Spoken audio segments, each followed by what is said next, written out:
시청자 여러분 안녕하세요. 여도은입니다. 경제 시그널 10 시작하도록 하겠습니다. 자, 오늘 시장이 또 밀리고 있죠. 장 초반에 이렇게 분위기가 좋았었던 시장이고요. 시총 상위주 가운데서도 금융지주사를 비롯해서 오늘 조선주들도 상승세를 키워가나 싶었는데 고점 대비해서 좀 음봉 전환하거나 상승폭을 반환한 종목들이 눈에 띄고 있습니다. 시장을 누가 이렇게 밀었나라고 해서 들여다보니까 수급적으로는 일단 외국인 투자자들도 팔긴 하지만 기관 투자자들의 매도가 계속해서 더 커지고 있습니다. 시장을 누가 밀었어 하고 뒤를 딱 돌아봤더니 기관이 영차 매물을 좀 쏟아내고 있는 상황인데요. 늘 금요일마다 살짝씩 시장이 밀리는 상황들 저희가 몇 주째 경험을 하고 있는데 과연 오늘 장에서는 이대로 이 정도 수준에서 시장의 하락이 멈출까요? 그렇다면 이 가운데 우리는 어떤 종목을 다시 한번 매수세를 유입을 해볼 수 있을지, 살 수 있을지 고민을 한번 나눠보도록 하겠습니다. 자, 오늘 시장 내용도 키워드로 정리를 해보도록 하죠. 오늘 장 초반부터 탄력이 가장 좋았었던 종목군은 단연 은행주였습니다. 어제 KB금융 실적 발표 그리고 오늘 신한지주나 또 하나금융지주도 실적 발표. 4대 금융지주사들의 실적 내용은 상반기에도 그렇고요. 계속해서 좋다라는 분위기가 형성이 됐고 하반기에도 기대감을 좀 갖고 있는 분위기가 형성이 되고 있죠. 실적 내용도 좋지만 계속해서 시장에서 상승세를 이끌었었던 주요 원인들은 주주 환원에 대한 분위기였습니다. 이미 KB금융 같은 경우에는 주주 환원율이 50%를 돌파를 했죠. 작년보다 무려 13% 두 자릿수 증가율을 기록하고 있는 상황 속에서 실적까지 좋게 발표하다 보니까 장 초반에 장중에 7, 8% 넘는 강세를 보였습니다. 실적 추이는 그러면 어떻게 나타나고 있는지 자료를 통해서 보도록 할까요? KB금융 분기 순이익 추이입니다. 지난 2024년 3분기 시작으로 4분기에 주춤했었던 실적이 올해 1분기에는 1조 6,973억 원으로 증가를 했고요. 그다음에 2분기에는 1조 7,384억 원으로 증가를 했습니다. 대출에 대한 부분들 여러분 KB은행에서 대출 받으신 분들도 많으실 텐데 우리가 다 KB은행은 먹여 살리고 있다라고 생각하시는 분들 손 드신다라고 하면 굉장히 많으실 텐데요. 그런데 여기서 조금 걱정이 되는 것은 금융지주사들 특히나 이제 가계대출 관련한 부분들이 많은 금융지주사들 같은 경우에는 아무래도 정부에서 옥죄고 있는 대출 규제 때문에 하반기에 이 부분이 줄어들게 되면 다른 그 부분을 상쇄를 해야 되는데 그게 무엇이 될 것인지 어떻게 관련한 전략을 잘 짜는지에 대해서 좀 눈여겨보실 필요가 있겠습니다. 실적을 잘 유지하면서 주주 환원까지 잘 펼치는 야무진 금융지주사는 뭐가 될까요? 잠시 자세하게 체크해 보도록 하죠. 자, 이어서 조방원은 죽지 않는다. 두 번째 키워드입니다. 죽지 않았죠. 가끔씩 이렇게 주춤하는 그런 사이가 저가 매수의 기회다라고 늘 우리는 생각을 하는데 이미 상반기에 너무 많이 오른 거 아니야 하면서 지금 조방원 종목들을 이걸 어떻게 해야 되나 하는 고민하실 겁니다. 그래서 저희 경제 시그널 10에서는 다음 주에 지금 조방원 각각의 섹터를 심층 분석을 딥다이브 통해서 해볼 텐데요. 그런 고민은 다음 주 이 시간에 하나씩 모든 섹터에 대해서 해결해 드릴 테니까 그 내용을 꼭 참고해 주시면 좋을 것 같고요. 오늘의 지금 조방원, 사실 지금 조방원 내 종목 중에서는 8월에 MSCI 정기 편입 관련한 그리고 편출 관련한 종목들에 포함된 기업들이 많습니다. 내용 한번 체크를 해보자면요. 이제 곧 한 달 정도 앞으로 다가오고 있죠. MSCI 지수 정기 변경일이 한 달 정도로 앞대우고 있는데 편입 예상되는 종목들이 있는데 지금 보면은 대부분 지금 조방원 시장의 주도주 성격을 가졌던 종목들이 많습니다. LIG넥스원 포함되어 있고요. 효성중공업도 포함되어 있고요. 그리고 HD현대 마린솔루션뿐만 아니라 최근에 올랐던 현대건설 그러니까 최근에 부각됐었던 이런 편입 이슈 말고도 그 각각의 모멘텀으로 부각됐었던 종목들이 이번에 8월에 정기 변경에 편입이 예상이 되고 있다라는 겁니다. 그런데 우리는 항상 그 편입되기 전까지는 시장에 오히려 수급이 더 빨리 유입되면서 상승을 하다가 편입됐습니다라고 발표하고 나면 주가가 하락하곤 하는데요. 그러면 이 한 달 사이에 과연 관련한 종목들의 흐름은 긍정적일까요? 아니면 이미 많이 올랐기 때문에 점점 차익 실현 매물이 더 출회가 될까요?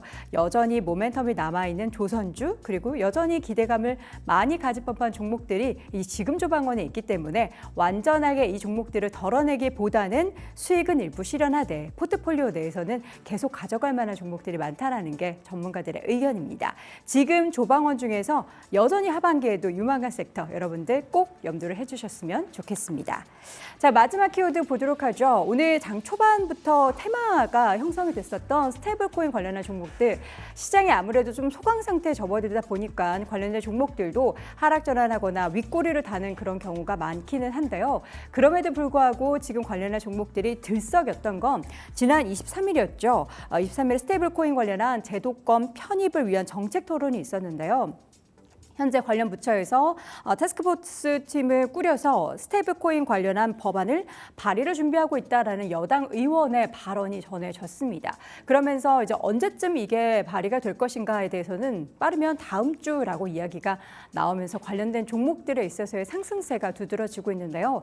다양한 기업들이 거론은 되고 있습니다만 이게 실질적으로 스테이블코인, 원화 베이스로 한 스테이블코인에 있어서의 실제 모멘텀을 받을 수 있는 직접적인 기업인지는 여러분들이 잘 따져보셔야 됩니다. 늘 테마가 그렇지만 급등락을 거듭하고 있는 만큼 물리지 않도록 관련한 종목에 대한 추이를 면밀하게 체크해 보시기 바랍니다. 자, 그럼 오늘 시장에서는 무엇이 핵심이 될까요? 잠시 후 자세하게 확인해 보시죠.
경제 시그널 10 함께하고 있습니다. 현재 시각 10시 7분 지나고 있는 가운데 지수 코스닥은 여전히 약보합권이지만 코스피가 강보합권으로 좀 올라왔습니다. 시총 상위주 가운데서는 반도체 대형주가 그래도 상승 전환을 시도하면서 지수의 상황이 빨간불이 들어온 가운데 과연 오늘 시장은 또다시 앞서서 잠깐 정강하더니 후약으로 이렇게 마무리가 되는 걸까요? 오늘 시장 이야기 SK증권 영업부 조성호 부장과 함께 확인해 보겠습니다. 부장님 어서 오십시오. 아이고 안녕하십니까. 제가 더 바닥에 붙었습니다. 아유 제가 더 낮춰야죠. 네. 우리 대앵커님. 네 반갑습니다. 언젠가 저도 큰 복수 하나 하도록 하겠습니다. 자, 오늘 시장의 움직임 장 초반에는 팍 떠서 시작하더니 갑자기 또 매물이 확 출회되는데 이거 누가 밀었어 하고 보니까 기관이 왜 이렇게 팔죠? 뭐 오늘 무슨 날인가요? 그런 게 아니고 네. 이번 주 내내 여러분들 아마 장중에 뭐 시장 보고 계셨더라면은 뭐 사실 입에서 좋은 소리가 안 나올 정도의 엄청난 뭐 출렁임이 좀 발생을 했죠. 네. 뭐 이제 유식한 말로 뭐 롤러코스터 장세다 이렇게도 얘기하지만 유식합니다. 예, 영어니까 유식해 네네. 보이잖아요. 근데 이제 우리 표현을 하게 되면 뭐 미친 누구 뭐 널뛴다라는 속담이 있잖아요. 그러니까 정말로 이 장중의 출렁임이 굉장히 크다 보니까 아마 여러분들 그 체감 지수 굉장히 안 좋을 겁니다. 이를테면 이제 뭐 포트는 네. 미국 주식보다 한국 주식이 더 안 좋아요 요새. 네, 요즘에 특히나 체감이 실제로. 예, 실제로도 그렇고 일단 뭐 이제 지수가 이제 3,200까지는 어떻게 이제 왔는데 여기서 우리 시장이 이제 좀 추가적으로 이제 지수상으로 더 가기 위해서는 필요한 것들이 좀 있는 거죠. 뭐 당장 이제 어제 시장의 좀 변동성의 요인이었던 뭐 한미 관세 협상에 대한 뭐 노이즈라든지요. 아니면은 뭐 미국의 어떤 금리 방향이라든지 그리고 이제 신정부 출범 이후에 뭐 상법 개정 기대감으로 이제 어쨌건 3,200까지는 멱살 잡고 왔습니다만 이제 추가적인 좀 정책 모멘텀이 좀 다시 좀 불쏘시개를 해줘야 되는 필요성도 있는 상황이고. 네. 근데 이제 더 뻗어나가기 위해서 좀 모멘텀이 현재로서는 뚜렷한 게 없기 때문에 지수는 뭐 이 구간에서 버텨주고 표면적으로는 뭐 괜찮아 보이는 시장일지는 모르겠습니다만 매일매일 장이 열리면 이런 식의 출렁임. 이제 오전장도 이제 특히나 이제 기관 외국인의 수급 동향에 따라서 이제 변동성이 굉장히 좀 크게 나오고 있는 그런 모습이 좀 전개되고 있는 것이죠. 그러니까 지금은 특히나 이제 좀 제가 좀 안타깝고 고민스러운 건 우리 시청자 여러분들 물론 뭐 이제 대형주도 뭐 많이 하시겠지만 네. 또 굉장히 또 많이 들고 계시는 중소형주가 최근에 너무 안 되는 상황이잖아요. 진짜 힘들어요. 예, 너무 중소형주가 안 되다 보니까 포트를 열어보기가 싫어요. 예, 더더욱 더 지금 체감이 좀 안 좋은 그런 상황이죠. 지금 열어봤다 깜짝 예, 놀랐네요. 그러니까 네. 특히 뭐 그래도 오늘은 조금 뭐 중소형주 일부 좀 테마군에서 특히나 뭐 스테이블 코인 관련 쪽에서는 뭐 그나마 좀 반등 시도를 하고 있습니다만 그동안 잃어버린 거에 비해서 지금 간에 기별도 안 가는 수준의 반등이기 때문에 지금 하락이 너무 예. 계속 있었죠. 그래서 지금 시장의 고민은 역시 좀 이제 체감 지수 부분인 것 같아요. 또 이제 이게 좀 타게 되려면 결국엔 뭐 이제 시총상이 뭐 초대형주 일부만 움직여서 뭐 지수가 이렇게 버텨주는 이런 것보다는 네. 좀 중소형주가 좀 활발하게 좀 움직여주면서 맞아요. 그러니까 전체적으로 지수는 안 오르더라도 이 상승 종목이 좀 많은 일단 어제 같은 경우는 코스피가 보합선에서 마무리가 됐지만 코스피 기준으로 보게 되면 하락 종목이 상승한 종목보다 무려 거의 5배 가까이 많은 시장이었거든요. 그러니까 일부 상위 종목들이 네. 끌고 가는 장은 그렇죠. 개인 투자자들에게 그렇게 유리한 장이 아니에요. 이게 따라갈 수가 없는 것이고 물론 이제 제가 속된 말로 전에도 한번 지금 시장에서 가장 좋은 종목이 코스피 200이다. 라는 말씀드렸는데 사실 코스피 200을 정말 사야 될 상황이면 주식 시장에 직접적으로 우리가 참여할 이유가 없는 거죠. 그냥 펀드 들면 되는 거죠. 그러니까 그만큼 지금 이제 난이도가 높고 체감 지수가 안 좋고 그러다 보니까 이제 우리 시청자분들의 어떤 속상함, 고민 이런 게 좀 커지는 국면인 것 같긴 합니다. 네. 이 고민이 해결이 되려면 그러니까 이 시장의 온기가 한 곳에 집중될 게 아니라 퍼져야 되는데 그런 장이 올까요? 그러니까 와야 되는데요. 네. 어떻게 그게 해야죠, 이제 그죠? 안 오니까 사실은 이제 그래서 아까 이제 말씀드렸다시피 상법 개정으로 3,200까지 신정부 기대감으로 이제 왔지만 네. 예를 들면 이제 지금 또 뭐 아침에 또 한미 관세 협상이 또 한 80분간 진행됐다 뭐 이런 얘기가 전해지면서 좀 뭐 타결점 어차피 지금 데드라인이 다가오고 있으니까. 맞아요. 그러니까 그런 부분들이 그래도 우리가 좀 좋은 방향으로 만약에 좀 협상이 된다고 하면 이제 그게 이제 어느 정도 좀 시장에 좋은 영향을 줄 수 있을 것이고요. 관세 협상 1번. 예. 그리고 이제 현재까지는 좀 상법 개정 이후에는 이제 정책 모멘텀이 좀 수면 밑으로 좀 가라앉아 있는 느낌이죠. 네. 이를테면은 이제 신정부 출범 때 뭐 예를 들면 이제 AI 정책에 대한 뭐 육성이 굉장히 좀 공격적으로 나왔고 지금 신정부의 어떤 강요들의 또 상당 부분이 또 이제 AI 기업 출신들이 또 등용이 됐음에도 불구하고 최근에 이제 이쪽 그러니까 이게 이제 스테이블 코인의 좀 부진하고도 좀 맥을 같이 하는 것 같기도 합니다. 그러니까 이런 이제 정책 모멘텀도 좀 다시 좀 불거질 필요가 있고 일단 네. 지금 어닝 시즌이어서 지금 주요 기업들의 실적이 좀 속보치로 좀 나오고 있는데 그래도 좀 다행스러운 거는 실적들이 대부분 그래도 예상치보다는 좋게 나오는 것 같아요. 근데 이제 다행입니다. 그런 부분들은 그래도 어쨌건 지수에 좀 하단 이를테면 체감 지수는 부진할 수 있지만 그래도 시장이 여기서 좀 밑으로 좀 크게 후퇴할 가능성은 좀 높지 않다라는 거를 좀 받쳐주는 부분이기 때문에 네. 일단 시장은 좀 추가적인 모멘텀을 좀 차분히 좀 기다려봐야 될 것 같습니다. 알겠습니다. 추가적인 모멘텀을 기다리다가 목이 빠질 지경이지만 어쨌든 뭐 어떻게 합니까? 우리가 기다려야지. 자, 그러면 오늘 또 시장을 움직이는 키워드 10가지를 한번 꼽아봤는데요. 그중에서 또 꼽아서 이야기 나눠보겠습니다. 테슬라 밤사이 또 8% 급락했죠. 트럼프 파월 만남.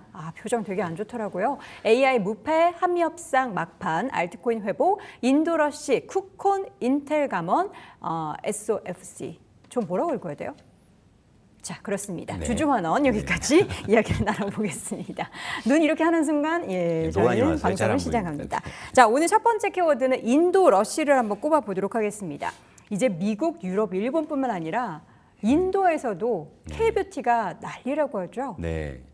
근데 인도에서 K뷰티가 각광을 받았던 소식은 사실 올 초부터 계속 나왔던 얘기였는데 네네. 자, 이제 처음에 중국, 미국, 이제 유럽, 그럼 이제 인도 하면서 이제 뉴스 찾아보니까 헤드라인에 이제 14억 인도 시장 이렇게 나오는데 사실 인도 인구가 14억인지 15억인지 아무도 모릅니다. 네. 예, 호구 조사가 안 된 인구들도 상당히 많은 걸로 추정이 돼 있기 때문에. 근데 이제 인도 쪽에서도 이제 KBT 열풍이다. 근데 한편으로 보게 되면 이제 그럼 인도 다음은 어딜까라게 생각해 보면 이제 인도가 이제 종착점일까라는 생각도 좀 들어요. 그러니까 뭐냐면 이제 질풍같이 이어졌던 KBT의 이제 시세 결국 이제 인도 쪽에서 화령 점정을 좀 찍는 좀 그런 느낌도 좀 없지 않아 있습니다. 하지만 이제 현재 3분기 어닝 시즌이 개막을 했고 또 이제 화장품주는 대체적으로 실적이 좀 괜찮았던 네. 그런 섹터이기 때문에 그것과 이제 곁들여져서 이제 이번 어닝 시즌에 대한 기대감이 좀 인도 쪽의 모멘텀을 좀 다시 한번 재부각시키는 그런 요인이라고 좀 볼 수가 있을 것 같고요. 네. 그리고 이제 화장품은 아무래도 이제 소비와 밀접한 섹터이기 때문에 네.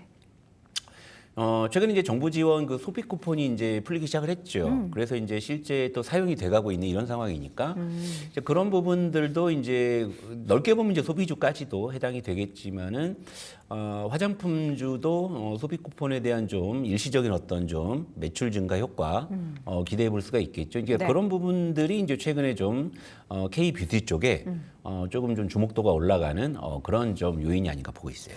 KBT 열풍이 사실 어제 오늘 일은 아닌데 관련해서 이제 인도 시장 얘기가 좀 스물스물 나오는 거 보니까 뭔가 추가적인 상승을 만들 만한 재료를 찾는 그런 네. 분위기인 것 같아요. 예, 그렇습니다. 그러니까 지금 어닝 시즌을 앞두고서 이제 이런저런 이제 좀 어떤 논리들을 좀 만들어가고 있는 이런 상황이죠. 근데 이제 최근에 어닝 시즌 같은 경우를 보게 되면 대표적으로 우리가 이제 실적 기반으로 주가가 좀 많이 올랐던 대표적인 섹터가 이제 조선, 네. 방산, 뭐 전력, 네. 화장품 뭐 이렇단 말이죠. 그러니까 이제 자연스럽게 이제 3분기에도 이들 섹터에 좀 실적 기대감이 좀 모여들고 있는 상황인데, 근데 이제 뭐 전력주 같은 경우가 어제 이제 LX 일렉트릭의 실적이 이 발표가 됐는데 좀 컨센을 하회했어요. LSE. 예, 네. 눈높이를 좀 하회해서 물론 이제 뭐 오늘 전력주가 약세긴 해도 뭐 급락할 정도는 아니지만, 그러니까 지금 이제 그동안 좀 실적이 좋을 거라고 이제 의심하지 않았던 그런 섹터 중에서 일부 종목들이 현재 지금 어닝 미스가 좀 나고 있다라는 점. 그러니까 이런 부분들은 우리가 좀 화장품주를 볼 때도 좀 투영해 볼 만한 게 있는 게. 네. 화장품주가 대체로 실적이 좋지만 종목별로 또 편차가 있고요. 또 그 해당 종목마다 또 눈높이가 조금씩 다릅니다. 그렇죠. 그런 부분들이 있기 때문에 화장품주가 이번 이제 어닝 시즌에 기대감은 충분히 있지만 그걸로 이제 군집성을 좀 강하게 보여줄지에 대해서는 지금의 전력주가 보여주는 그런 흐름들을 봤을 때는 이제 여기서 이제 우리가 좀 정가의 보도처럼 써먹는 용어가 하나 있죠. 옥석 고르기. 여기서 이제 실적이 더 좋을 만한 종목을 골라내야 되는 부분인데, 네. 그러니까 그런 부분들은 이제 지금 최근에 이제 컨센서스가 업데이트되고 있는 그러니까 화장품주 쪽에서 뭐 좀 우리가 예를 들면 이제 코스메카 코리아, 뭐 실리콘투, 뭐 아이패밀리 SC가 대체적으로 그동안 실적을 좀 잘 보여줬던 네.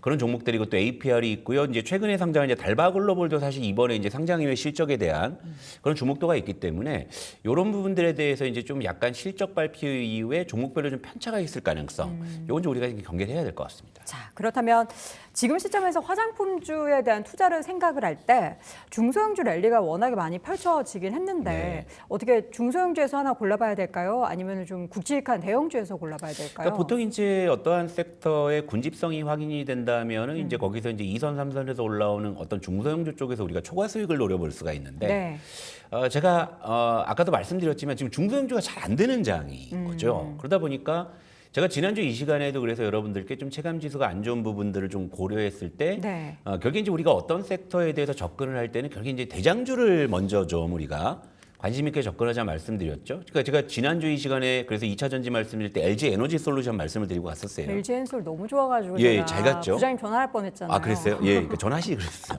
전화 연결할 그러니까 걸. 그런 것처럼 이제 화장품주도 결국에는 이제 물론 이제 기대감은 뭐 APR이나 뭐 이제 달바글로벌이나 뭐 이런 쪽에 조금 더 우리의 수급이나 기대감이 집중이 될 수 있겠지만 앞서 이제 말씀하신 그 키워드 인도러시라는 측면에서 봤을 때는 결국 인도라는 큰 시장에 대한 어떤 상징성을 갖는 그런 종목이라면 역시 대장주인 아모레퍼시픽을 우리가 좀 봐야 되지 않느냐. 그리고 실제로 이제 아모레퍼시픽이 중국 쪽의 부진을 쉽게 이제 타결을 하지 못했는데 네. 사실 인도에 대한 어떤 그런 기대감들은 당장 지금 뭐 갑자기 나타난 게 아니라 작년 연말 올 초부터 이제 인도에 대한 기대가 분명히 있었거든요.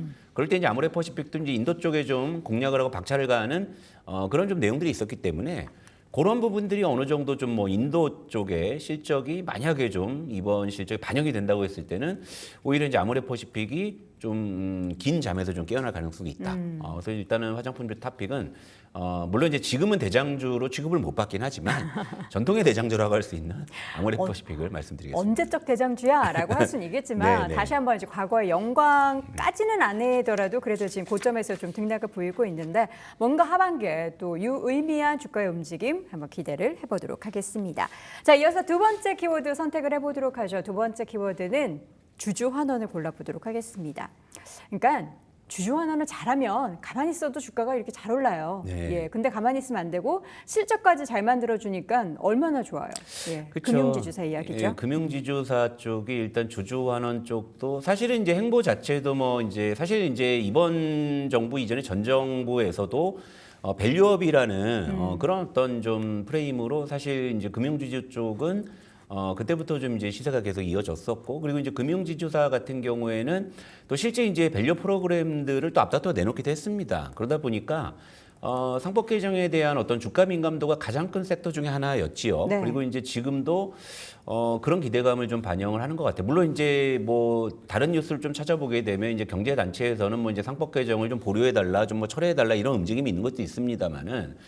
어쨌든 현 정부의 기조는 이제 상법 개정을 통한 이제 주주환원 이쪽을 강화하는 그런 기조이기 때문에 시장은 사실 뭐 이제 계속 이제 그런 어떤 좀 화두를 이제 좀 자양분으로 삼아서 이제 올라가는 것 같긴 한데요.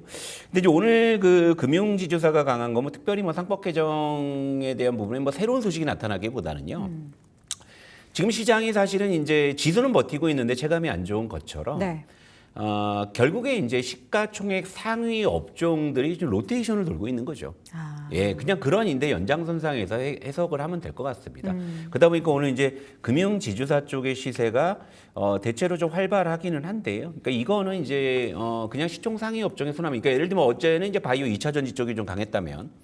오늘은 이제 2차 전지나 바이오 쪽에 좀 쉬는 와중에 이제 금융지주 쪽, 뭐 이런 쪽으로 이제 좀 수급이 들어오고 증권주 쪽으로도 좀 들어오고, 그러니까 금융주 쪽으로 좀 이제 순환매가 들어온다.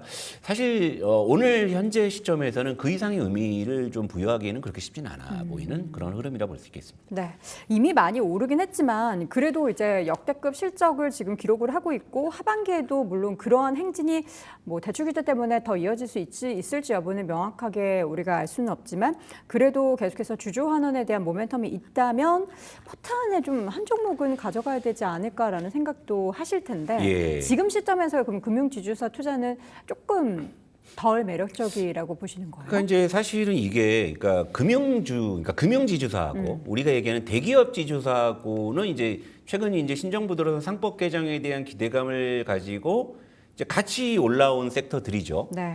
근데 이제 여기서 이제 조금 이제 다른 점은 뭐냐면 우리가 이제 일반적으로 알고 있는 이제 SK나 뭐 이제 GS나 CJ 같은 이제 대기업 지주사들은 이제 이전 정부에서 밸류 프로그램에서는 동조화되지는 못했어요. 그때는 좀 밸류 프로그램에서 좀 소외가 돼 있는 그런 부분이었고, 왜냐하면 그때도 이제 금융지주사들은 계속적으로 이제 밸류 프로그램을 계속 이제 시장에 내놨단 말이죠. 그러니까 이제 이쯤에서 이제 좀 살펴보게 되면 상법 개정에 대한 기대감을 가지고 뭐 이제 계속적으로 좀 수급은 들어가고 있습니다만, 금융지주사에서 이제 추가적으로 좀 주주환원책을 낼 만한 것들이 많이 남아 있을지에 대한 부분도 좀 생각을 해봐야 될 것 네. 같아요. 그러니까 뭐 자사주 뭐 소각이니 뭐 배당 확대니 이미 이제 그런 카드들을 좀 많이 내놓은 쪽이 많기 때문에, 물론 이제 지금 금융지주사 쪽 중에서는 이런 논리도 한번 좀 참고해 볼 수는 있겠죠. 그러니까 상법의 이제 추가 개정안에는 그 자사주 의무 소각 이 부분이 있었지요. 그러니까 금융지주사 가운데서는 또 이제 자사주 보유 비중이 높은 금융지주사들이 있습니다. 그중에 이제 좀 증권주가 좀 이제 그런 종목들이 좀 많이 있기는 해요. 그래서 이제 그런 쪽으로 좀 수급이 옮겨붙을 수도 있지 않나. 그러니까 오늘 예를 들면 오늘 그래서 이제 증권주도 대체로 흐름이 이제 좋으니까. 맞아요. 단순히 이제 금융지주 회사라고 해서 이제 은행이냐 뭐 이런 쪽으로 좀 너무 좀 특화돼서 보는 것보다는요, 좀 폭넓게 은행의 대장주, 뭐 증권의 대장주, 뭐 보험의 대장주. 이런 식으로 조금씩 이제 좀 분산하시는 게 오히려 좀 더 좋지 않을까 이런 생각을 좀 하고 있습니다. 알겠습니다. 은행주 탑픽을 그럼 고르신다면 여기도 대장주? 예, 일단 KB금융을 좀 놓고 봐야 되겠죠. 네, 아모레퍼시픽에 이어서 은행주 안에서도 KB금융 대장주를 선택해 보겠습니다. 자, 마지막 키워드 한번 보도록 하죠. 마지막 키워드는 오늘 한미협상 관련한 키워드를 한번 꼽아볼게요. 막판이라고 해야 되는 게 맞아요? 뭐 시작 막바지라고 제대로- 봐야 되겠죠. 막바지. 왜냐하면 이제 데드라인이 언제 얼마 안 남았기 때문에 어쨌건 이제 타결을 해야 되는 시점이기는 하니까 네. 뭐 막바지, 뭐 막판. 그러니까 예를 들면은 뭐 정말로 뭐 오후에 갑자기 뭐 결과 나올 수도 있는 부분이고, 아니 주말에 나올 수도 있고요. 이게 약간 아니면 그거죠? 예. 한국 너네 투자 더해. 예, 금액 그렇죠. 마음에 안 들어. 투자 다시 사실은 써내. 약간 이거 우리가 같아요. 이제 지금 이웃 나라인 일본의 협상 결과로 사실 상당히 설왕설래가 많았죠. 그러니까 일본이 이런 역대급 호구 협상을 했다고라는 그러니까요. 그런 반응도 있었죠. 그리고 아침에 제가 좀 이제 살펴본 뉴스 헤드라인에는 한국, 일본의 협상 결과를 보고 아마 욕이 나왔을 것이라 이런 헤드라인이 실제 있었습니다. 한번 검색해 보시면. 그러니까 일본이 그렇게 협상을 해버리니까 우리가 좀 그런 쪽에 대한 약간 우려감이 있기는 해요. 물론 이제 뭐 협상 스킬을 잘 발휘해서 우린 또 이제 일본과는 좀 다른 어떤 카드들을 좀 내놓을 것들이 있기 때문에 그런 부분들하고 좀 이제 같이 좀 묶어가지고 어떠한 이제 결과가 나올지는 모르겠습니다만 일단 이제 오늘의 어떤 이제 그 자동차주의 반등이나 이런 부분들은 첫 번째 아까 이제 현대모비스의 실적이 좀 잘 나왔습니다. 이제 그것도 있지만 어제 이제 그 관세 우려감으로 시장이 잘 나가다가 좀 주저앉은 거에 대한 좀 반작용으로도 좀 볼 수 있어요. 그러니까 네. 이제 막판이라고 하니까 뭔가 좀 타결이 되겠구나라는 이제 이런 생각인데 이걸 좀 약간 기대감으로 좀 반영하고 있는 것 같습니다. 일단 이렇게 좀 해석하시면 좋을 것 같아요. 네. 자, 한미 협상 관련해서는 우리가 항상 자동차주 이야기를 하는데 지난주 일본의 협상 타결 소식을 전해 듣고서 자동차주가 당일 엄청나게 급등을 했어요. 그리고 네. 나서 우리가 좀 미뤄졌다 하면서 또 실망했고. 근데 주가를 보면은 꽤 잘 버텨요. 네, 그렇습니다. 예, 네. 그잘 버틴다라는 표현도 좋지만 네. 꽤 안 움직인 채 오랜 기간 박스권에 지금 갇혀 그렇죠. 있어요. 예. 그러니까 현대차나 기아 같은 경우에는 우리가 그러니까 사실은 이제 현대차 기아에 여러분들이 이제 그 실적 추이를 좀 보게 되면 네. 사실 이제 작년부터 이제 좀 사실 실적은 좀 피크아웃의 그런 기류가 있습니다. 그러니까 실적이 추가적으로 이제 이렇게 눈에 띄게 좋아질 만한 증거가 아직 안 나오고 있죠. 이제 이런 상황에서 뭐 이제 관세에 대한 이슈로 좀 등락을 반복하는 그런 모습이었던 거죠. 이러다 뭐 또 이제 환율이 올라가게 되면 이제 환율 효과에 따라서 일시적으로 좀 실적이 좀 좋아지는 그런 쪽의 어떤 기조였기 때문에 특히나 이제 현대차, 기아 같은 경우는 주가가 그렇게 뚜렷하게 움직이지는 못했어요. 그런데 여러분들이 현대차 그룹들 전체적으로 보게 되면 최근에 좀 약진하고 있는 종목들은 현대글로비스랑 현대모비스일 겁니다. 차트를 놓고 보시게 되더라도 현대모비스는 현대글로비스가 현대차, 기아보다 훨씬 더 견조해요. 왜 그럴까요? 왜 그럴까? 자. 물론 이제 지금 상법 개정의 이제 그런 기조에서 사실은 이제 조금 주춤해진 측면들이 있지만 네. 현대차 그룹은 지금 과거에 삼성그룹이 그랬듯이 지배구조 개편이라는 숙제를 앞두고 있는 그런 상황이잖아요. 네. 그러니까 근데 이제 이 지배구조 개편에 물론 이제 되게 이제 복잡한 순환출자 구조기 때문에 이런 것까지 다 공부해가지고 여러분들께서 현대차의 어떤 지배구조 개선의 어떤 논리를 뭐 팍 해서 거기에서 이제 약점을 찾아 들어가서 거기서 힌트를 찾느냐 쉽지 않죠. 네. 근데 제가 쉽게 말씀드릴게요.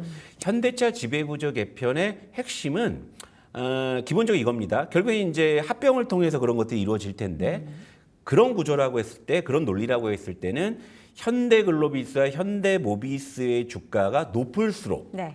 그리고 현대차와 기아의 주가가 낮을수록 그게 정의선 회장에게 유리한 시나리오인 것만큼은 분명해요. 현대모비스의 주가는 예. 높을수록 그렇죠. 현기차의 주가는 예, 낮을수록 유리하다. 현대모비스, 현대글로비스의 주가는 좋을수록 그 글로비스까지. 현대차와 기아의 주가는 낮을수록 사실은 합병 비율에서 훨씬 더 좀 정의선 유리하게. 회장 쪽에 유리한 시나리오로 그렇게 지금 시장은 해석을 하고 있거든요. 그게 지금 반영이 되고 있다고 보시면 되는 거예요. 그러니까 사실 어떻게 보면은 이 어떤 관세의 어떤 이런 파고에서 우리가 이제 현대차 그룹주를 볼 때 그 현대차 기아 근데 물론 이제 오늘 좀 그런 기대감에 반등 시도를 하고 있습니다만 또 만약에 협상 결과가 또 우리가 생각하는 것과 전혀 다르게 나오게 되면 또 흔들릴 수가 있잖아요. 네.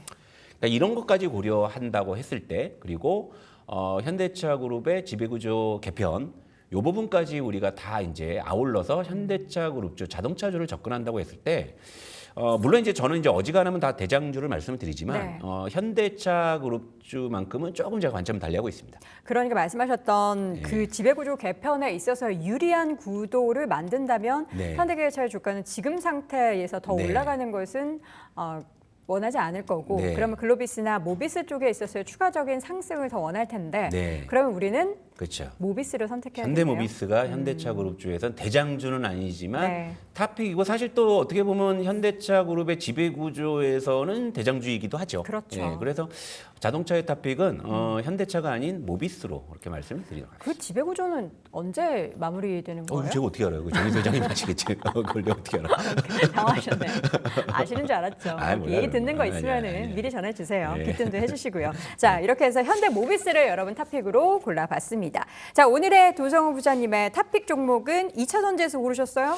지난주에 이제 제가 바이오하고 2차 전지 말씀을 드렸는데 네. 사실 삼바와 LG 에너지 솔루션의 흐름이 나쁘지 않았습니다. 네. 예, 그래서 근데 이제 LG 에너지 솔루션이 이제 아까도 실적이 나왔지만 전년 대비해서 무려 150% 정도 실적이 일단 좋아졌고 어제 또 중국 기업과의 특허 소송에서도 이겼다는 소식. 그리고 최근 이제 리튬 가격의 반등. 그러니까 2차 전지가 뭐 또 이것도 속는 거 아니야? 뭐 좀 또 이러다 양치기 소년 되는 거 아니야? 사실 그런 어떤 여러분들 트라우마가 있으실 거예요.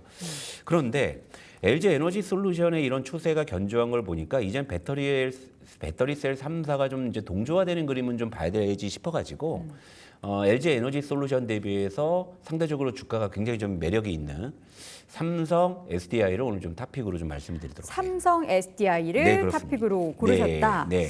자, 삼성 SDI 주가 한번 볼까요? 네, 삼성 SDI 차트를 보시면 요거는 제가 LG 에너지 아이고. 솔루션하고 한번 비교를 해서 보여드릴게요. 많이 누워 있네요. LG엔솔은 사실 예. 주가가 많이 한 차례 급락이 나오고 나서 네. 뭐 ESS다 뭐다 하면서 최근에는 또 특허 관련해서 그렇죠. 승소했다라는 네. 소식과 함께 그래도 바닥권 대비해서 많이 올랐는데 삼성 SDI는 여전히 저기 아래에서 그렇죠. 예. 그러니까 물론 이제 제가 어떤 업종을 말씀드릴 때 물론 이제 삼성 SDI도 2차 전지의 대장주격의 대표주이긴 합니다만 그러니까 명실상부한 대장주, 그러니까 시가총액이 가장 큰 종목. 이게 네. 왜 그러냐면 인덱스 플레이를 결국에는 할 가능성이 가장 높은 종목이니까 그러는 것이죠. 이를테면 외국인이 만약에 우리나라의 바이오를 산다고 했을 때 쌈바를 가장 먼저 살 가능성이 크겠죠. 네.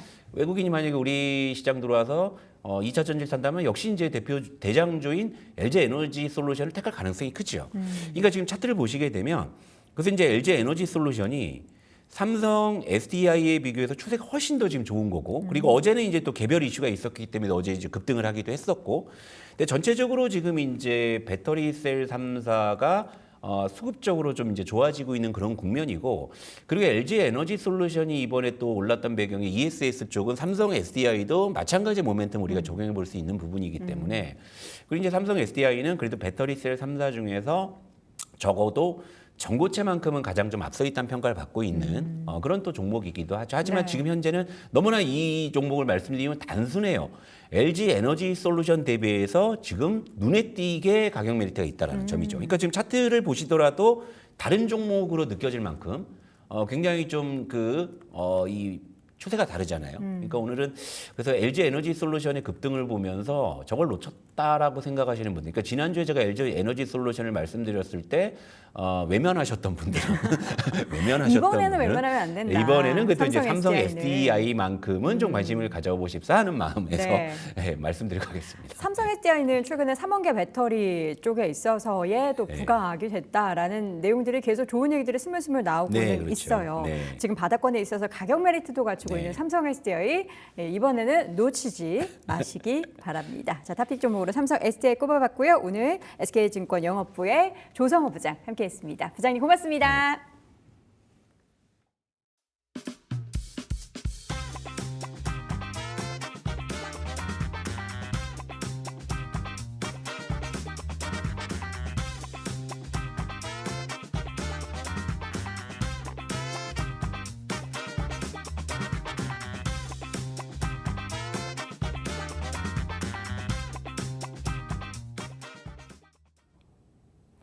머니체크 시간입니다. 오전장 정리해보고 오후장 전략까지 세워보시죠. 오늘 이 시간에는 딜사이트 S의 강호진 전문가님과 함께하겠습니다. 전문가님 안녕하세요. 네, 안녕하세요. 네, 전문가님 반갑습니다. 오늘도 양지수는 등락을 거듭하고 있는 모습입니다. 그래도 외국인들의 수급이 조금씩 들어오고 있던데 오늘장 흐름 어떻게 보고 계실까요? 네, 일단 현재 양시장 보합권 혼조세를 좀 보이고 있는 상황입니다. 자, 그럼에도 불구하고 조금 다행인 것은 이제 외국인이 장 초반에 순매도를 보이다가 현재로서는 뭐 코스피, 코스닥, 선물까지도 모두 순매수를 좀 보여주고 있는 상황입니다. 그래서 이러한 부분들로 봤을 때 오늘의 하락폭은 좀 제한적이지 않을까라는 생각이 좀 드는 부분이고요. 자, 일단은 관세 협상에 대해서 아직은 확정이 나지 않았기 때문에 그에 대한 좀 관망세가 이어지고 있다라고 좀 보시면 좋을 것 같습니다. 게다가 이제 주말까지 앞두고 있는 상황이다 보니까 조금 더 이런 관망세가 짙어질 가능성이 있다라고 생각을 해주시면 될 것 같고요. 자, 그런데 이제 제가 생각하기에는 협상 결과 추가적인 인하를 좀 받는다 이런 것과 상관없이 지수는 좀 상승을 보여주지 않을까라는 생각을 하거든요. 그 이유는 역시나 이미 25%에 대한 관세 이 부분이 확정이 됐었고 그 부분은 이미 시장에 좀 반영이 됐다라고 생각을 합니다. 자, 그렇기 때문에 물론 관세가 25%에서 15% 혹은 그 이하로 떨어진다라면은 더할 나위 없이 좋겠지만 그렇지 않다고 하더라도 일단 불확실성 제거로 좀 올라가지 않을까라는 생각을 합니다. 그래서 최근에 좀 시장 자체가 좀 지지부진했었던 부분 이런 부분들이 있었기 때문에 조금 더 탄력이 오히려 붙을 수가 있다라고 생각을 해주시면 될 것 같고요. 자, 그리고 시장에서 종목을 선별하는 방법은 여전히 좀 비슷하다라고 생각을 합니다. 그래서 최근에 뭐 부각을 받지 못했었던 그런 기업들을 계속적으로 집중해서 보시자 말씀드리고 싶어요. 자, 그래서 오늘 같은 경우도 뭐 현대공업이라든지 구형테크 이런 자동차 부품주들이 다시금 좀 강세를 보여주고 있는 상황이고요. 또 최근에 눌림이 컸었던 이 스테이블 코인 같은 경우에도 다음 주 법안 발의 이런 것들이 다시 한번 부각이 되면서 반등이 나타나고 있다. 게다가 이제 오늘 같은 경우에 좀 특이한 점이 있다라면은 이제 에코프로에 대한 움직임이거든요. 그래서 에코프로가 장중에 이제 7%대 상승을 좀 보여주기도 했는데 오늘 갑자기 어떤 기사가 나왔냐면은 지주사로서 기업 가치 재평가가 기대가 된다. 뭐 이런 기사가 좀 나오기도 했습니다. 그래서 이전에는 딱히 뭐 이런 지주사로서 뭐 크게 부각을 받지 못했습니다. 그래서 헌법 개정이라든지 이런 부분이 있었어도 못 움직였었던 게 에코프로였는데 지금 이 지주사로서 움직임을 좀 보여준다라고 한다면은 이제 시장의 시각이 조금 달라지고 있다라고 좀 보시면 좋을 것 같습니다. 즉 이제 센티멘털적인 측면이 회복이 되어지고 있지 않나라는 생각을 하거든요. 그래서 2차 전지주들 제가 적어도 대장주들 한 주 정도는 꼭 매수를 해두시고 보셔야 된다라고 말씀을 드렸습니다. 그래서 눈에서 멀어지면 마음에서도 멀어지기 때문에 내 계좌에 담겨져 있지 않으면은 아예 2차 전지에 대한 관심이 안 갈 수도 있거든요. 그렇기 때문에 지금 여전히 우리가 한 주 정도는 좀 담아두고 관심 있게 계속적으로 봐야 된다라고 생각을 합니다. 그래서 오늘 같은 경우에 갑자기 엄청난 큰 호재가 있었던 게 아님에도 불구하고 급등을 좀 보였기 때문에 장중 차익이 조금 나올 수 있다라고 좀 판단이 되거든요. 게다가 지금 에코프로의 차트를 보시게 되면 121선을 걸쳐 있는 그런 자리이기 때문에 우리가 확실하게 돌파 여부를 확인하고 가도 늦지 않는다라고 좀 판단이 됩니다. 그래서 만약에 이런 대장주들이 꾸준하게 움직임을 좀 보여준다. 그렇다라고 한다면은 우리는 순환매를 지속적으로 공략을 할 수 있다라고 좀 생각을 하거든요. 그래서 한 주 정도 꼭 넣어두시고 꾸준하게 흐름 체크해 보시는 것을 권장드리도록 하겠습니다. 네, 관세 협상에 대한 불확실성 속에서 관망세가 짙게 나타나고 있는 우리 시장입니다. 당분간 2차 전지 쪽에도 그래도 관심을 더 보자라는 말씀 주셨으니까요. 다음 주까지는 2차 전지 종목들 흐름 어떻게 될지도 체크해 가셨으면 좋겠습니다. 자, 그렇다면 오늘 시장에서도 역시나 공략주 받아보도록 하겠습니다. 오늘 첫 번째 종목으로는 HK 이노엔 챙겨주셨고요. 제약바이오단이 어제 정말 좋았습니다. 오늘 약간 눌리고는 있지만 최근 들어서 분위기가 꽤 괜찮거든요. HK 이노엔 같은 경우에도 어떤 이슈로 우리가 지켜보는 게 좋을까요? 네, 맞습니다. 최근 또 제약바이오주들이 또 좋은 흐름을 이어갔습니다. 이제 금리 인하 기대감으로 인해서 좀 투심이 좀 살아나는 모습을 보여줬는데요. 사실 그동안에도 이 제약바이오 시총 상위 종목군들이 상승을 좀 보여줄 때 이 HK 이노엔 같은 경우에는 뭐 뚜렷한 변동성을 좀 보여주지 못했거든요. 그래서 이런 부분들로 봤을 때 좀 후발주자로서 움직임을 보여줄 수 있겠다라는 생각이 들고요. 자, 그리고 중요한 것은 지금 어닝 시즌입니다. 그래서 HK 이노엔 같은 경우에도 이 제약바이오에서 몇 안 되는 실적이 뒷받침이 되는 그런 기업이라고 좀 보시면 좋을 것 같습니다. 자, 그래서 최근에 이 위식도 역류 질환에 사용이 되는 그런 약 K캡이라고 알고 계실 겁니다. 그래서 지금 한국과 중국에서도 계속적으로 판매가 늘어나고 있는 상황이거든요. 그래서 실적을 좀 이끌어주는 모습들이 나타나고 있고, 제가 HK 이노엔 같은 경우에도 여러 차례 좀 소개를 해드렸었던 종목 중에 하나인데, 그 중에 하나 또 추가적인 신성장 동력이 될 수 있는 부분이라고 말씀드렸던 게 이 K캡에 대한 미국 임상이라는 거거든요. 그래서 지금 미국에서도 추가적으로 진출을 하려고 하는 부분이기 때문에 앞으로 매출액이 더 커져나갈 수가 있다. 그래서 지금 특히나 이제 중국에서 판매가 시작되면서 굉장히 좀 많이 성장을 좀 보여주고 있거든요. 그래서 이런 것들이 실적을 계속적으로 뒷받침을 해줄 것이다라고 좀 보시면 좋을 것 같고요. 자, 일단은 실적도 한번 보고 가도록 할게요. 실적을 잠시 한번 보여드리면은 실제로 K캡을 기반으로 해서 실적이 좀 잘 나오고 있는 게 확인이 됩니다. 그래서 지금 20년도에 영업이익이 1,200억까지 올랐었습니다. 이 부분은 아무래도 코로나 백신에 대한 부분이 좀 있었거든요. 그런데 그 이후로 이 백신 유통에 대한 부분이 좀 줄어들다 보니까 매출액이 갑자기 급감하고 영업이익도 마찬가지로 급감했었던 모습들을 볼 수가 있습니다.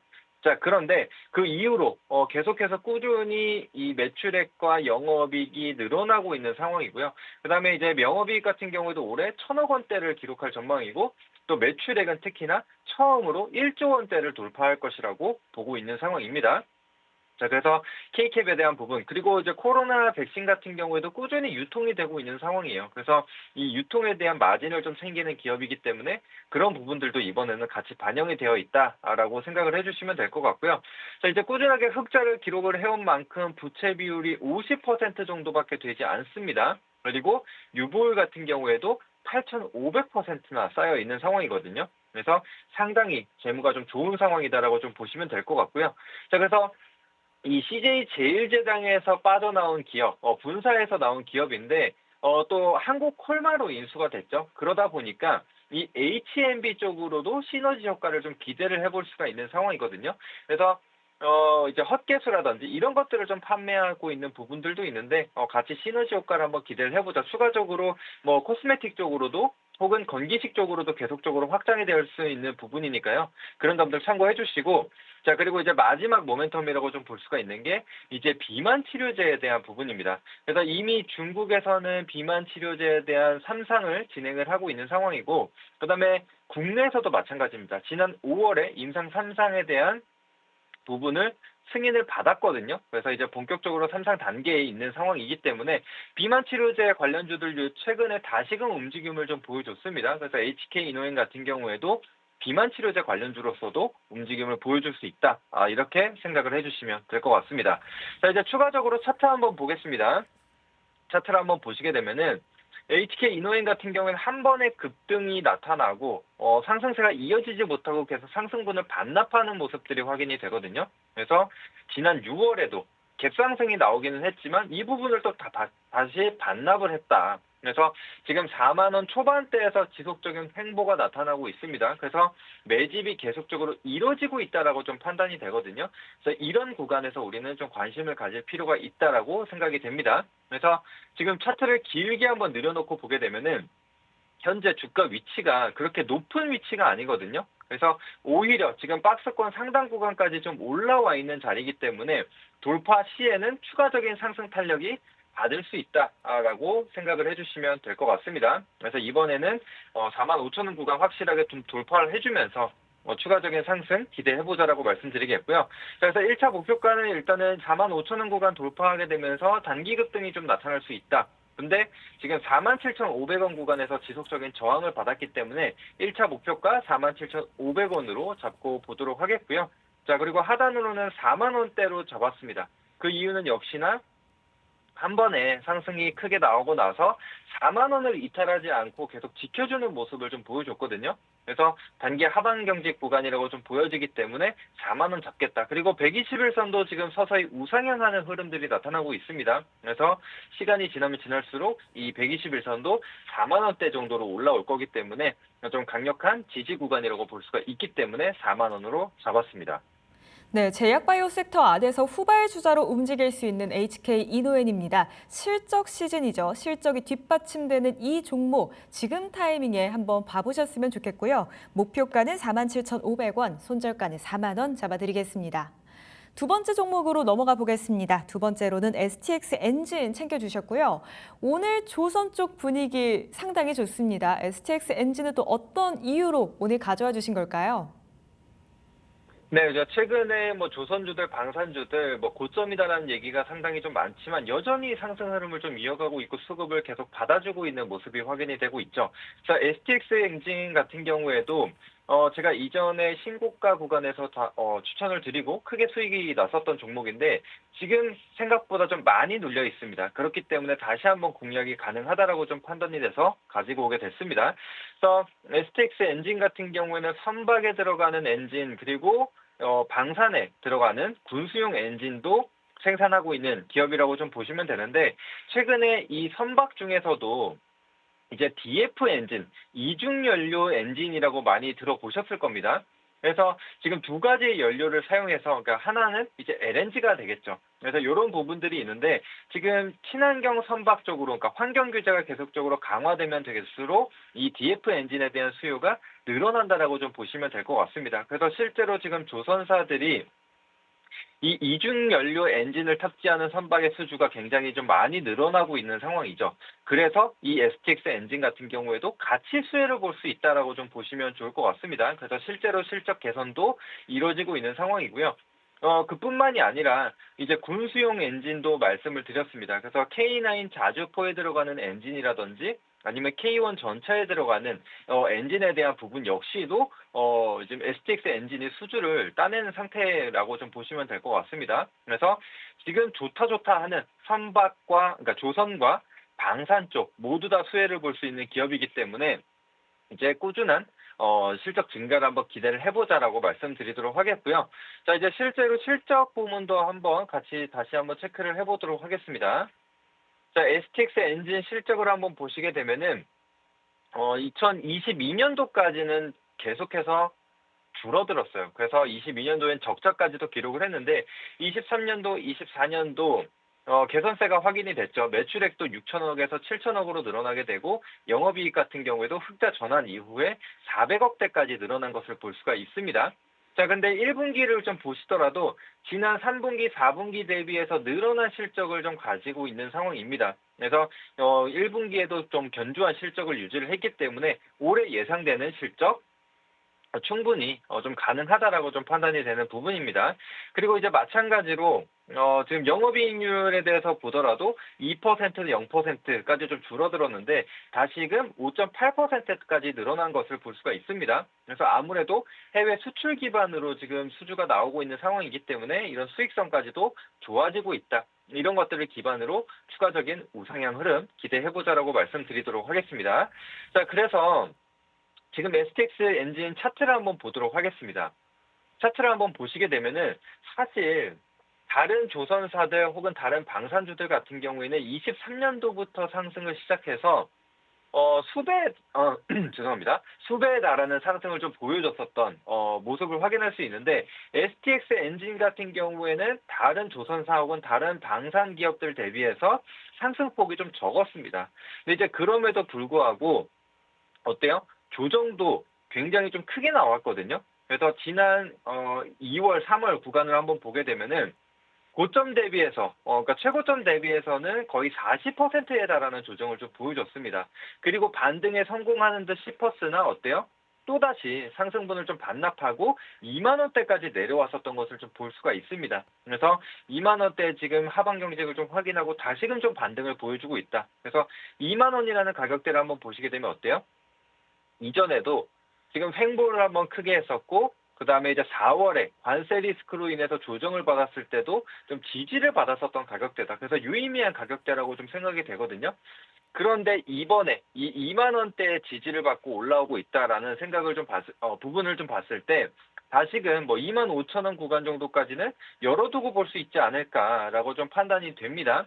그래서 1차 목표가는 일단은 2만 5천 원 정도로 한번 잡아보도록 하겠고요. 하단 라인은 역시나 지금 하방 경직으로 좀 강하게 나타났었던 2만 원대를 잡고 볼 수가 있겠습니다. 네, 세계적으로 이 친환경 선박에 대한 수요가 점점 늘고 있습니다. STX 엔진도 당연히 수혜를 받아갈 수가 있는 환경이 만들어지고 있고요.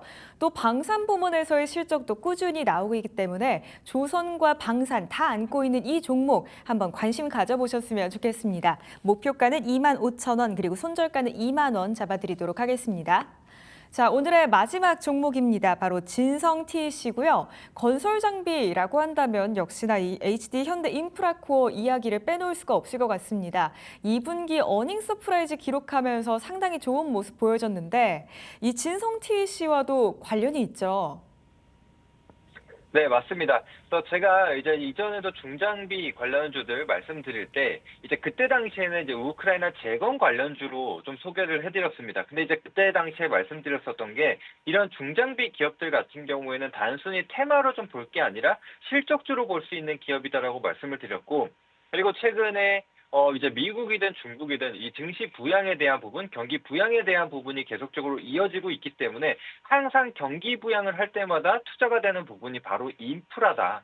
그러면은 인프라 투자를 하게 될 경우에는 결국에는 이 중장비들, 이 건설 중장비들이 필요할 수밖에 없다.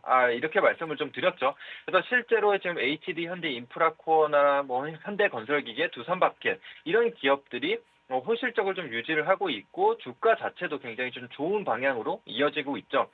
자, 그런데 이런 기업들은 이미 큰 상승을 좀 보였기 때문에 다소 좀 부담스럽다고 판단이 돼서 좀 중소형주에 속하는 진성 TEC를 좀 가지고 오게 됐습니다. 그래서 진성 TEC 같은 경우에도 이 건설 중장비에 들어가는 부품을 생산을 하고 있는 기업이다라고 좀 보시면 될 것 같고요. 그래서 HD 현대 인프라코어라든지 또 미국의 1등 기업인 이 캐터필러 이런 쪽에도 부품을 공급하고 있는 그런 공급사라고 좀 보시면 좋을 것 같습니다. 그래서 이런 전방 산업에 있는 그런 대형 기업들이 지금 호실적이 나오고 있다라고 한다면은 당연히 이런 중소형 기업들로도 좀 낙수 효과를 좀 볼 수 있다라고 좀 보시면 좋은데 마찬가지로 실적을 한번 보도록 하겠습니다. 자, 실적을 한번 보시게 되면은 한번 코로나 이후로 돈을 굉장히 많이 풀었죠. 그래서 한때는 호실적을 기록을 했습니다. 그래서 22년도에 보시게 되면은 피크를 찍었어요. 그런데 그 이후로 경기가 조금씩 안 좋아지게 되면서 투자가 많이 줄었습니다. 그래서 23년도, 24년도에 가치 실적이 줄어들었던 것을 볼 수가 있죠. 자, 그런데 올해 들어서 다시 실적이 좀 증가하는 그런 모습들이 나타나고 있습니다. 그래서 올해 같은 경우에 매출액 4,400억 원대, 그리고 영업이익 같은 경우에도 377억 원대로 우리가 예상을 하고 있습니다. 그래서 지금 영업이익 기준으로는 전년 대비해서 54% 정도가 증가를 한 거거든요. 그래서 이 수익성에 대한 부분 다시 한번 기대감을 가지고 있다라고 생각이 들고요. 자, 이제 분기로 좀 보도록 하겠습니다. 분기 같은 경우에도 지금 계속해서 좋아지는 모습이 확인이 되죠. 그래서 올해 1분기 같은 경우에도 매출액 1,000억 원대, 그다음에 영업이익도 91억 원, 그리고 2분기 같은 경우에도 매출액 1,150억 원대, 그다음에 영업이익 같은 경우에도 100억 원대를 회복할 것으로 전망이 되고 있습니다. 그래서 이런 것들만 확인이 된다라면은 좀 후발주자로서 같이 갈 수 있다라고 좀 판단이 되고요. 마찬가지로 꾸준한 흑자를 기록한 기업으로서 부채 비율 70%대, 그다음에 유보율 같은 경우에도 2,300%대 쌓여져 있습니다. 그래서 올해 같은 경우에 수익성이 더 좋아져서 영업이익률 8.5%를 기록할 전망입니다. 그래서 이런 것들만 확인이 된다라면은 충분히 상승이 가능하다. 그리고 요즘 들어서는 이 PBR에 대해서 얘기를 많이 하는데 이 진성 TEC 같은 경우에도 PBR 1배 수준밖에 되지 않는 기업입니다. 그래서 상방으로 충분히 열어두고 보자. 이렇게 말씀드리도록 하겠고요. 자, 이제 주가 차트 흐름 한번 보겠습니다. 차트 흐름을 보게 되면은 이 최근 실적에 대한 회복성을 좀 보여주고 있기 때문에 주가도 역시나 좀 빠르게 회복을 했습니다.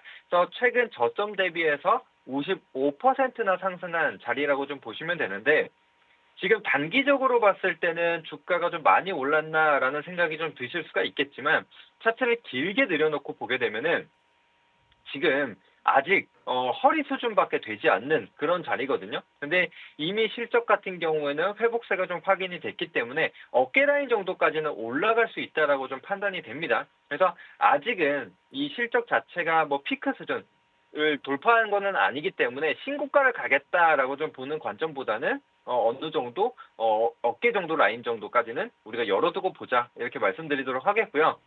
지금 14,000원 정도까지는 좀 열어두고 좀 볼 수가 있는데 또 14,000원이라는 가격대를 보시게 되면은 매물도 꽤나 많이 쌓여 있는 상황이거든요. 그렇기 때문에 이 라운드 가격대를 좀 피해서 살짝 아래로 잡았습니다. 그래서 한 13,500원 정도로 1차 목표가 잡아보도록 하겠고요. 하단 손절 라인 같은 경우에는 뭐 20선 부근 혹은 지금 단기적으로 매물을 좀 쌓아놓은 가격대인 11,200원으로 잡고 보도록 하겠습니다. 네, 건설 중장비 같은 경우에는 실적주로 보자라고 설명해 주셨고요. 진성 TEC 같은 경우에는 올해 들어서 실적이 다시금 증가 추세 보이고 있다는 점 체크해 보셨으면 좋겠습니다. 목표가는 13,500원 그리고 손절가는 11,200원 잡아드리겠습니다. 오늘 함께해 주신 전문가님과는 여기에서 인사드리겠습니다. 전문가님 고맙습니다. 네, 감사합니다. 추가적으로 전문가님과 함께 하실 수 있는 방법도 한 가지 안내 도와드리겠습니다. 화면 하단에 QR코드 나가고 있습니다. 촬영하시면 링크 뜨고요. 이 링크 통해서 정보방으로 연결 가능하신데요. 정보방 안에서는 종목과 시장에 대한 전문가님의 시각 받아보실 수 있으니까요. 오셔서 함께 해주시길 부탁드리겠습니다. 지금까지 머니체크였습니다.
딥다이브 이어가도록 하겠습니다. 막강한 1인자로 10년 넘게 중국에서 군림을 하고 있는 시진핑 주석. 이 시진핑 주석 관련해서 최근 계속해서 실각설이 돌고 있죠. 근데 이 실각설 얘기가 돈 게 어제 오늘 얘기는 아닙니다. 그동안에도 사실 이 관련한 내용들이 시장에 좀 전해지긴 했지만 최근에 나왔던 이 실각설 얘기는 좀 다르다라는 관점도 있는데요. 오늘 관련해서는 요인대학의 중국학과 박승찬 교수 모시고 자세한 내용들 짚어보도록 하겠습니다. 교수님 어서 오십시오. 반갑습니다. 네, 반갑습니다. 시진핑 주석의 실각설이 사실 최근에 나온 얘기는 아니고요. 계속 전해지고 있는데 이게 언제부터 이런 얘기가 나왔죠? 사실 그 전에도 뭐 계속 나왔죠. 그러니까 예를 들면 혹시 여러분들 길 가시다 보면 뭐 네. 파룬궁 해서 이렇게 보셨잖아요. 파룬궁, 그러니까 중국 공산당을 뭐 전복시켜야 된다 이런 식으로. 네. 그러니까 이제 일종의 사이비 같은 종교 같은 그러니까 파룬궁 그런 쪽에서도 계속 네. 혹은 뭐 반중 세력들이 계속 나왔던 이야기입니다. 그런데 지금 최근에 올해 들어서 왜 이렇게 난리냐, 특히 대한민국에서. 네. 미국하고 뭐 어떻게 보면 타이완은 조용한데 그게 이제 그러면 최근에는 이슈의 출발점은 결국은 뭐 여러분이 많이 들어보셨겠지만 이게 작년 11월 달에 네. 그 시진핑의 측근이라고 하는 이 마오화라는 당시 해군 대장이기도 하고 또 중앙군사위원회 위원이죠. 예, 그래서 이제 중국 군사 쪽에서는 뭐 서열 5위라고 이렇게 알려져 있습니다. 네. 그러니까 이 사람이 규율 위반 혐의로 이제 뭐 중국에서 규율 위반이라는 결국 부패를 의미하기 때문에 그래서 이 사람이 이제 이제 물러났죠. 네. 예, 그래서 이제 조사가 들어가고 이제 했는데 이제 이걸 계기로 해서 왜냐하면 마오후아라는 사람이 계속 이야기했던 게 시진핑의 측근 아니냐. 왜냐하면 시진핑 주석이 이제 복건성이라는 곳에서 이제 있었는데 성장을 하고 있었는데 그때 이제 같이 있었던 사람이고 또 시진핑 주석이 이제 베이징 이제 중앙으로 오면서 이제 같이 이제 자기 집권을 했는데 이 사람이 없어지니까 이때부터 야 뭐가 이상하다라는 이야기가 나왔던 거죠. 그때부터 얘가 본격적으로 됐다라고 네. 이해하시면 될 것 같습니다. 그리고 나서 올해 또 여러 이제 또 스토리가 있죠. 그 여러 스토리 가운데서 최근에 보면은 백악관 출신의 국가안보보좌관이 시진핑 실각설에 대해서 좀 불을 지폈습니다. 네네. 그러면 뭔가 백악관 출신이고 국가안보 관련한 거니까 이게 헛소문은 아닌 것으로 사람들이 좀 인지를 할 수 있을 것 같아요. 일단 지금 말씀하시는 게 아무래도 이제 마이클 클린 이야기를 하시는 것 마이클 같은데, 클린? 예, 이제 이분이 이제 이야기했던 게 이제 6월 27일인데, 요 네. 전에 제가 하나를 더 소개를 좀 드릴게요. 제가 아까 말씀드렸던 작년 11월에 마오화라는 사람이 이제 군 서열 5인데. 중국에서? 이 사람, 예, 아까 네. 말씀드렸던 이 사람이 갑자기 숙청돼서 안 보여요, 그죠? 그래서 아까 말씀드렸던 부분들이고, 네. 그리고 나서 올해 3월 달에 이제 서열 이제 군사에서 3이라고 하는 허웨이동이라는, 그러니까 중앙군사위원회는 군을 장악한, 왜 마오쩌둥이 그런 말을 했지 않습니까? 권력은 총구에서 나온다라고. 네. 그래서 결국 중국의 그러니까 부분에서는 그러니까 세 가지 직책이 있습니다. 시진핑 입장에서. 그러니까 우리가 이야기하는 주석이라는 자리가 있고, 그다음에 공산당의 총서기, 네. 그다음에 세 번째가 중앙군사위원회 주석입니다. 네네. 그러니까 군을 쥐고 있는 게 가장 중요하죠. 그러니까 1위가 이제 시진핑이고 이제 서열 3위가 허웨이동이라는 사람이 있는데 네. 이 허웨이동이라는 사람이 또 공개석상에서 보이지가 않아요. 야, 이거 느낌 이상하다. 이 사람도 이제 또 시진핑 측근이라고 하니까 그러면 야, 군에서 지금 서열 3위 5위가 빠지고 그러면서 등장한 게 이제 짱요샤라는 사람이 등장하죠. 이렇게 이제 불을 지피기 시작합니다. 네네. 그 짱요샤가 이제 군에서 이제 뭐 후진타오라는 전 지도부 원로를 등에 업고 지금 실각시키려고 한다. 네. 뭐 이런 것들이 돌면서 이제 하다가 자 그리고 나서 지금 말씀하셨던 백악관 출신 국가안보보좌관인데 마이클 클린인데 그러니까 지금 많은 분들이 야 국가안보보좌관이니까 이 사람 말 믿을 만한 거 아니야? 그렇게 이해를 할 수 있지 않습니까? 네. 근데 조금 들여다보면 사실 내용은 이렇습니다.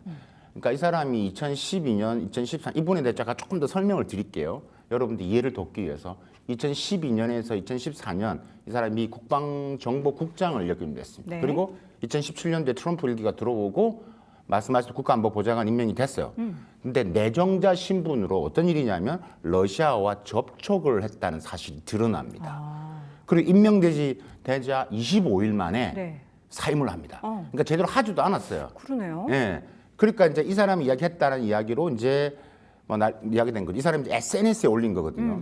그래서 이제 그게 이제 이슈가 되고 이제 확장이 된 거죠. 네. 그러니까 또 하나 불을 지핀 게 바로 그 다음 날 이게 6월 27일 날 이분이 SNS에 올린 거예요. 국가안보보좌관. 그리고 네. 나서 우리가 정확한 팩트를 가지고 이야기를 해보자고요. 네. 그리고 28일 날 버뮤다 많이 들어봐요. 버뮤다 미국 주재하는 미국 총영사라는 분이 이분이 근데 또 이제 하면서 뉴욕 포스트에 개인의 의견을 올립니다. 그러니까 일종의 칼럼 같은 걸 올립니다. 네네. 이게 또 극우 성향이거든요.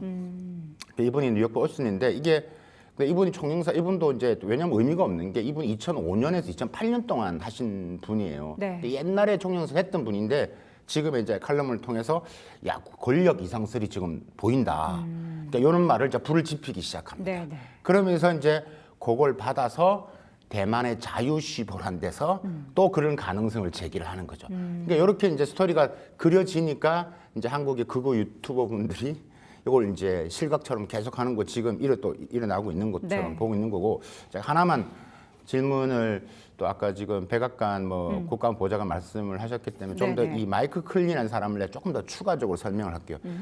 25일 만에 사임한 사람이야. 그러니까 국가안보보좌관을 제대로 하지도 않은 사람이야. 그러니까 정보 자체가 별로 없다라고 저는 네. 보는 거고 이제 했는데 이 사람이 이제 미국 내에서는 매우 이제 극우파인데 그러니까 이제 작년에 이제 미국 볼티모어에서 이제 미국 교량 붕괴 사건이 있었어요. 그때 이 사람이 뭐랬냐면 이것도 극우 음모가 있다. 네.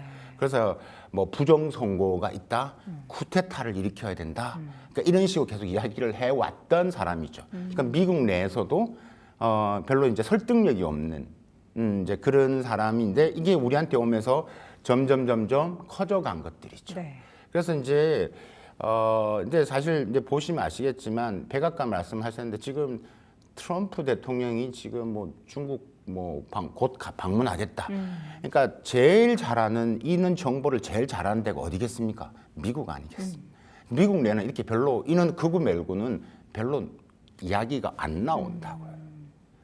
지금 사실 이렇게 많은 이야기들이 나오고 있는데 실제 현지에 가서 확인해 보면 되지 않습니까? 우리 또 교수님께서는 중국에 굉장히 출장으로 많이 오며 가며 하시는 걸로 알고 있는데 네, 맞습니다. 실제로 현지에서는 이 시진핑 주석의 실각의 뭔가 징후 이런 것들을 혹시라도 발견하실 수 있었나요? 앞에서 말씀드렸다시피 네. 그렇게 여러 가지로 저도 많이 가죠. 거의 뭐 매달에 가면서 하고 여러 중국 관료도 만나고 네. 뭐 여러 기업들 만나고 하는데 국영기업도 만나고 하는데 일단은 뭐 말씀드릴 수 있으니까 일단 분위기가 어떠냐면 매우 좀 조심스러워하는 분위기. 그러니까 무슨 말이냐면 그러니까 중국 일단 결론부터 말씀드리면 그런 분위기보다는 지금 더 시진핑의 어떻게 보면 권력이 더 공고화되고 있는 느낌이 더 받았다라는. 현지에서는. 예.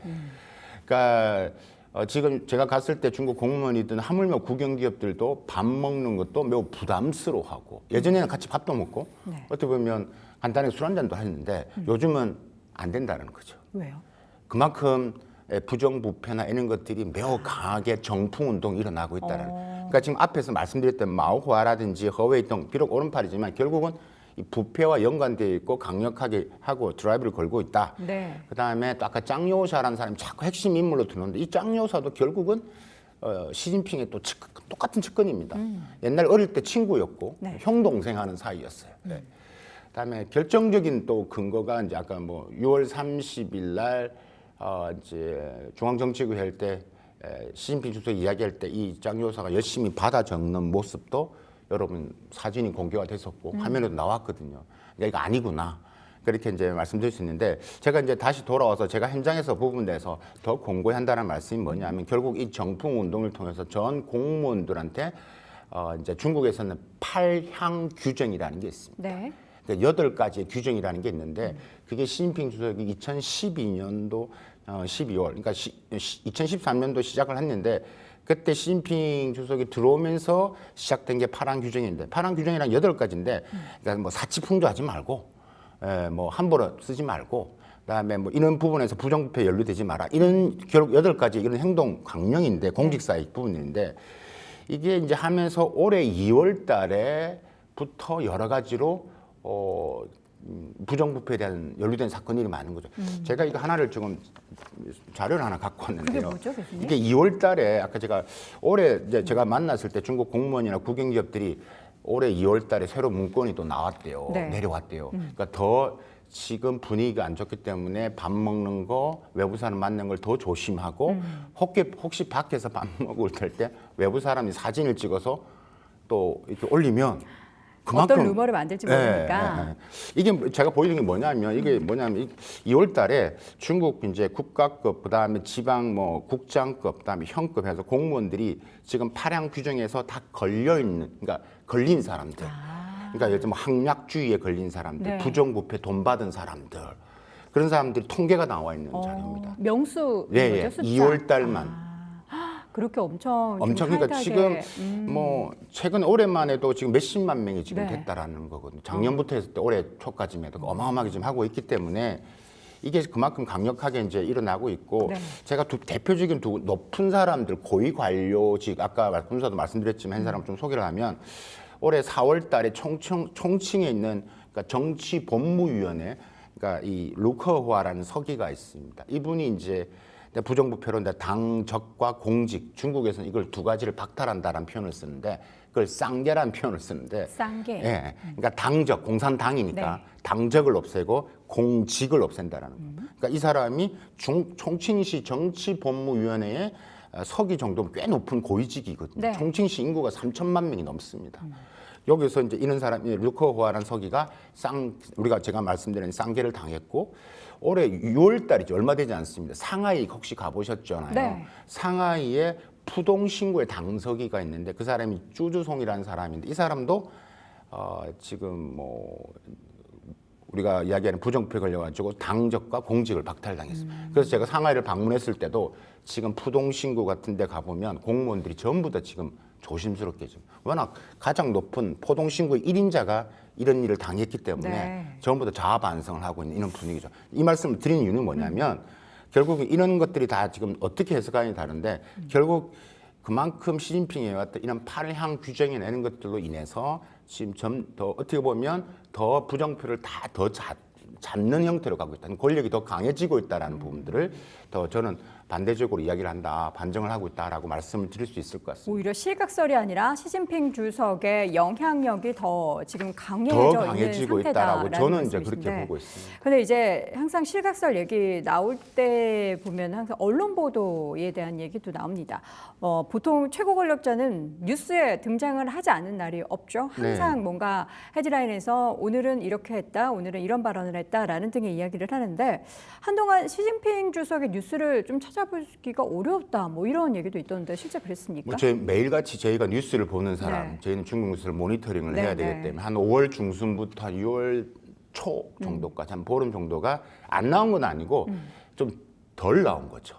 이전보다는 좀 덜 나왔다. 덜 나오는 거고 왜 그랬을까요? 매체나 이런 부분에서도 매동계 시진핑 주석 이름을 찬양하는 분위기의 글 이런 게 많은데 뭐 예를 들면 리커창 총리의 뭐 추도문 이런 것들이 등장을 한다든가 그러니까 이런 것들이 이제 이런 느낌을 보면서 이제 뭐 사람들이 혹은 아까 제가 말했다시피 이제 이렇게 반중 혹은 험중에 있는 사람들 이 스토리를 다 엮기 위해서 또 하나의 스토리가 생긴 거죠. 또 엮는데 근데 이 부분에서는 이걸 왜 그러냐 했을 때 이거는 그러니까 횟수가 줄어드는데 이걸 어떻게 요 시간 요 타임이 아까 5월 중순부터 6월 초인데 했을 네. 때 요게 이제 부분에서 저는 개인적으로 어떻게 생각하냐면 이게 이제 아마도 이제 곧 다가올 이제 북대야하 베이다이허 회의가 있고 또 특히 작년에 베이다이허에서 이제 너무 이제 시진핑에 대한 것들이 많으니까 조금은 이런 것들을 보면서 조금은 어느 정도의 균형을 좀 하고 조금은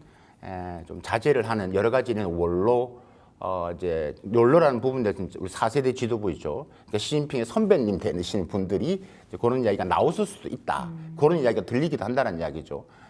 그래서 이제 그런 게 좀 있을 수가 네. 있다. 그런데 이게 잠시 근데 그 이후로 또 활동적으로 하고 있습니다.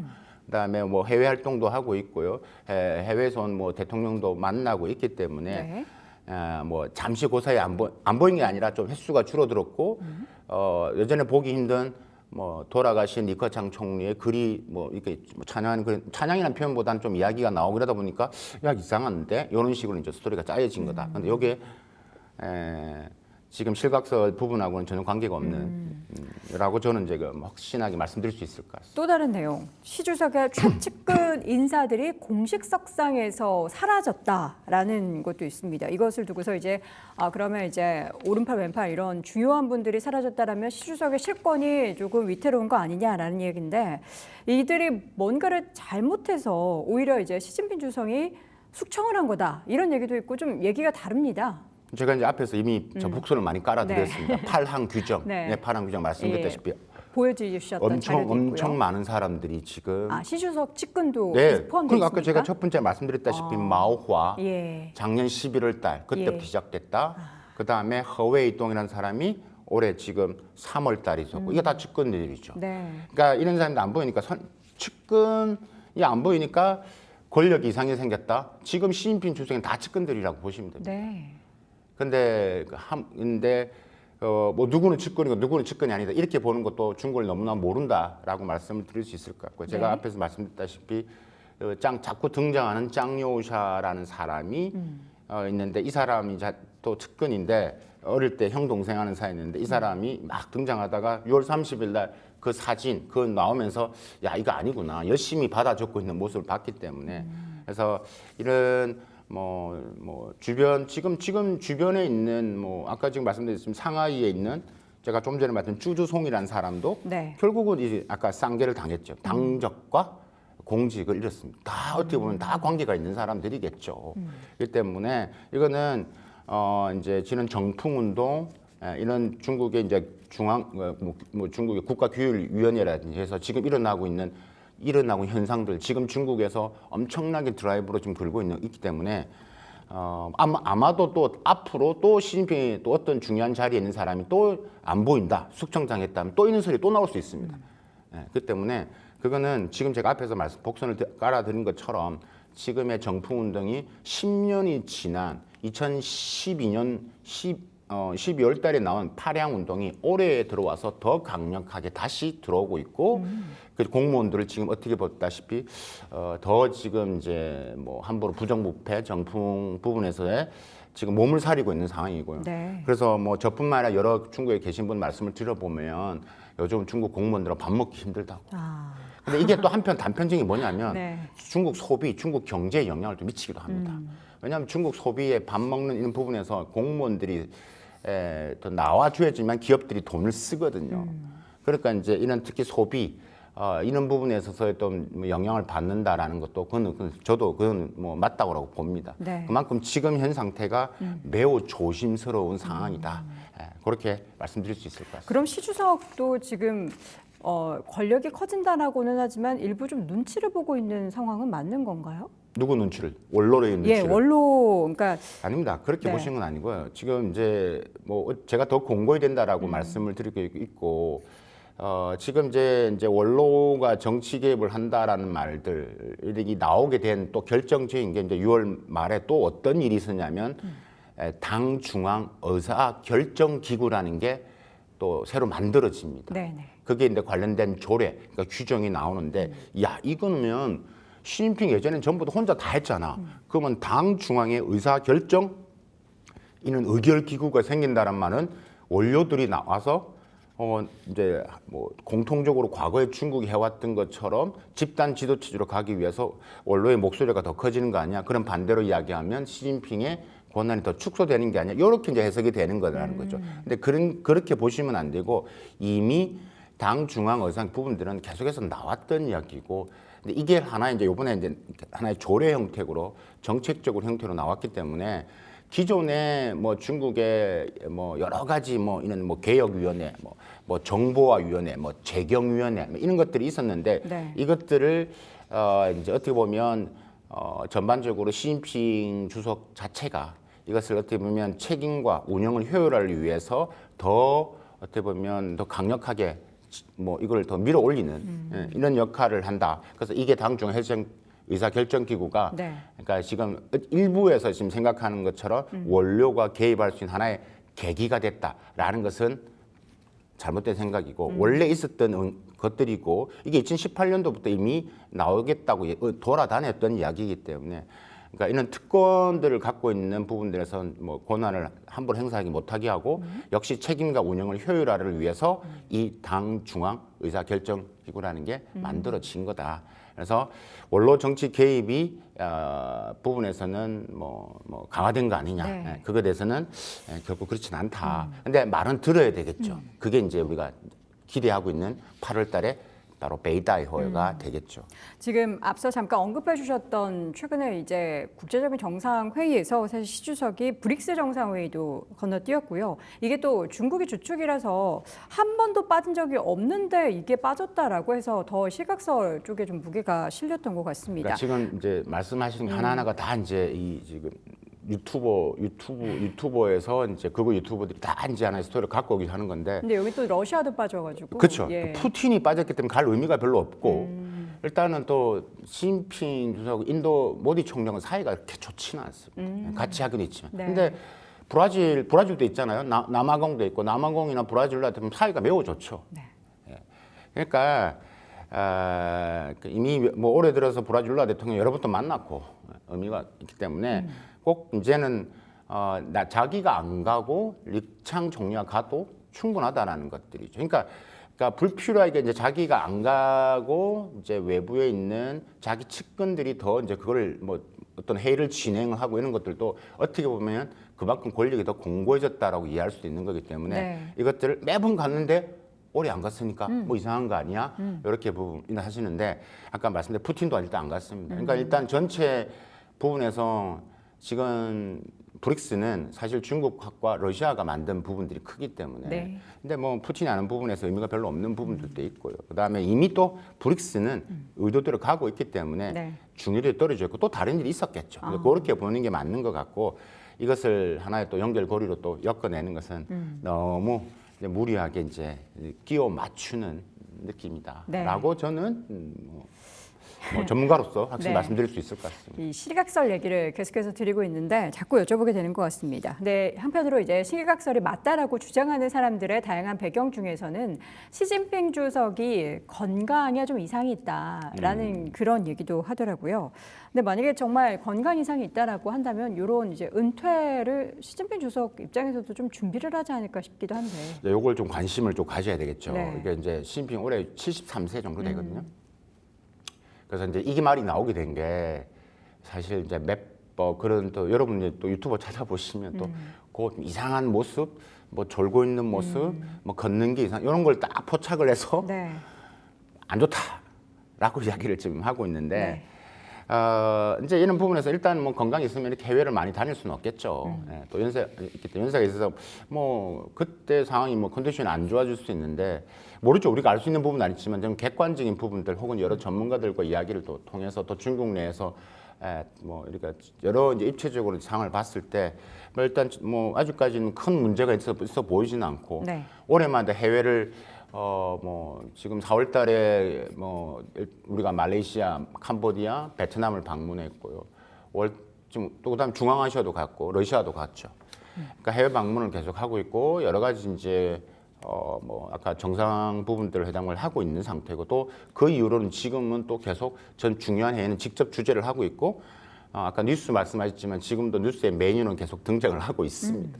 그러니까 이제 이런 부분에서의 건강 이상을 이제 쓰는 조금 너무 앞서간 이야기다 생각이 들고 은퇴 부분에서는 사실 이럴 가능성은 있죠. 지금 2027년도가 지금 사연임을 하는 중요한 터닝 포인트거든요. 그러니까 2027년도에 이제 사연을 할 것이냐 말 것이냐 이런 부분에서는 조금 더 우리가 지켜봐야 될 것이고 네.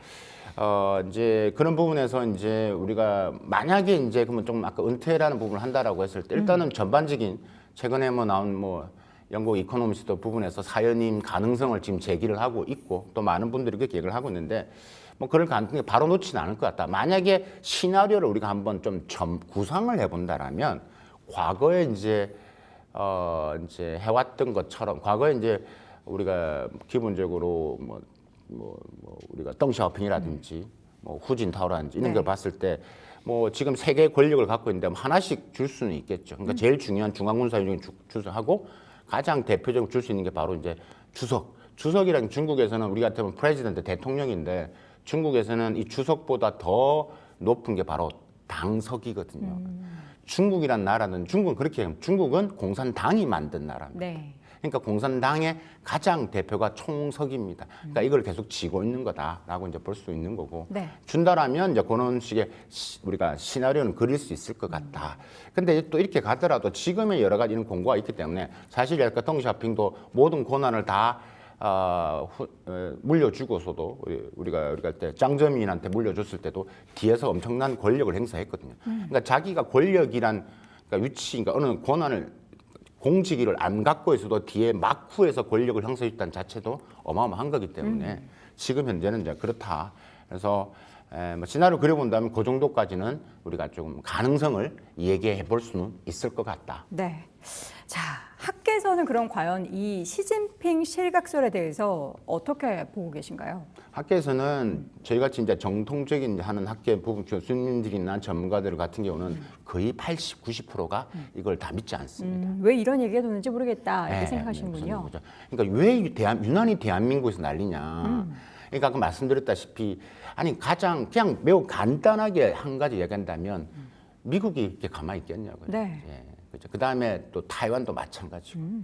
그렇기 때문에 유난히 이제 우리가 뭐 반중, 험중이 심한 대한민국에서 이거 특히 이제 이런 극우 그러니까 유튜버들이 그걸 자꾸 이슈화시키고 또 한편으로는 그걸 더 바라는 또 심리적인 요인이 있겠죠. 그래서 계속 이제 좋아요를 눌리면서 이게 자꾸 꼬리에 물고 또 우리가 일종의 레거시 그러니까 레거시 매체에서도 이걸 보도하기 시작하니까 네. 더 이게 이제 이슈가 간 거죠. 그래서 이런 부분이 있다. 그래서 학계 부분에서는 뭐 저는 뭐 많은 이야기를 하죠. 그래서 뭐 거의 한 8, 90%는 여기에 실각선에서 이건 루머다.